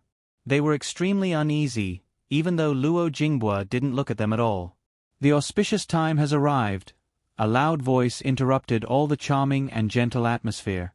Those who were blushing because of Luo Jinghua hurriedly looked away. However, they couldn't help but secretly size him up. They might be biting their lips or wringing their handkerchiefs tightly. Luo Jinghua entered the main hall in the courtyard. Sun Yijia's grandmother and 3 parents were sitting there. Obviously, they had heard Luo Jinghua's previous song. At this moment, they looked at Luo Jinghua with their own complicated feelings. Luo Jinghua was a little embarrassed at this moment. Fortunately, Sun Yijia was almost helped in walking in. Sun Yijia bid farewell and listened to their teachings. Luo Jinghua kowtowed and listened to their instructions. To Sun Yijia, it was nothing more than being filial to her in-laws and serving her husband. To Luo Jinghua, it was nothing more than being kind to Sun Yijia. Even so, Sun Yijia couldn't stop crying in the end. Luo Jinghua solemnly promised. At some point, Sun Yilin appeared again. He was going to carry Sun Yijia onto the bridal sedan chair. However, from the way he looked at Luo Jinghua, it could be seen that he had heard the entire song, "A Male Phoenix Seeking a Female Phoenix." When the bride got onto the sedan chair, the sound of gongs and drums filled the sky again. On the other hand, the Luo family was waiting anxiously. According to the estimated time, it was about time for the bride to return. If they missed the auspicious day of the wedding ceremony, it wouldn't be a good omen. However, at this moment, the Duke of Qin's carriage arrived at the Luo family. When Luo Peishan and the others heard this news, they couldn't help but want to pull their beards. However, it was useless to think so much now. It was more important to hurry and welcome them. Thus, the guests rushed to the main gate. They looked at the people coming in from outside the gate. Well, all the princes who had a place in the imperial court, except for Prince Kong and the princes who relied on him, came to the Luo family. Luo Peishan really wanted to say that the Luo family was too small to accommodate all these big Buddhas. However, on the surface, he had to smile and welcome them respectfully. That day at Aunt's residence, Lord Luo sincerely invited me. Naturally, I have to come. Li Hongyuan said. Many people cursed in their hearts. Your Highness, you have the nerve to say this.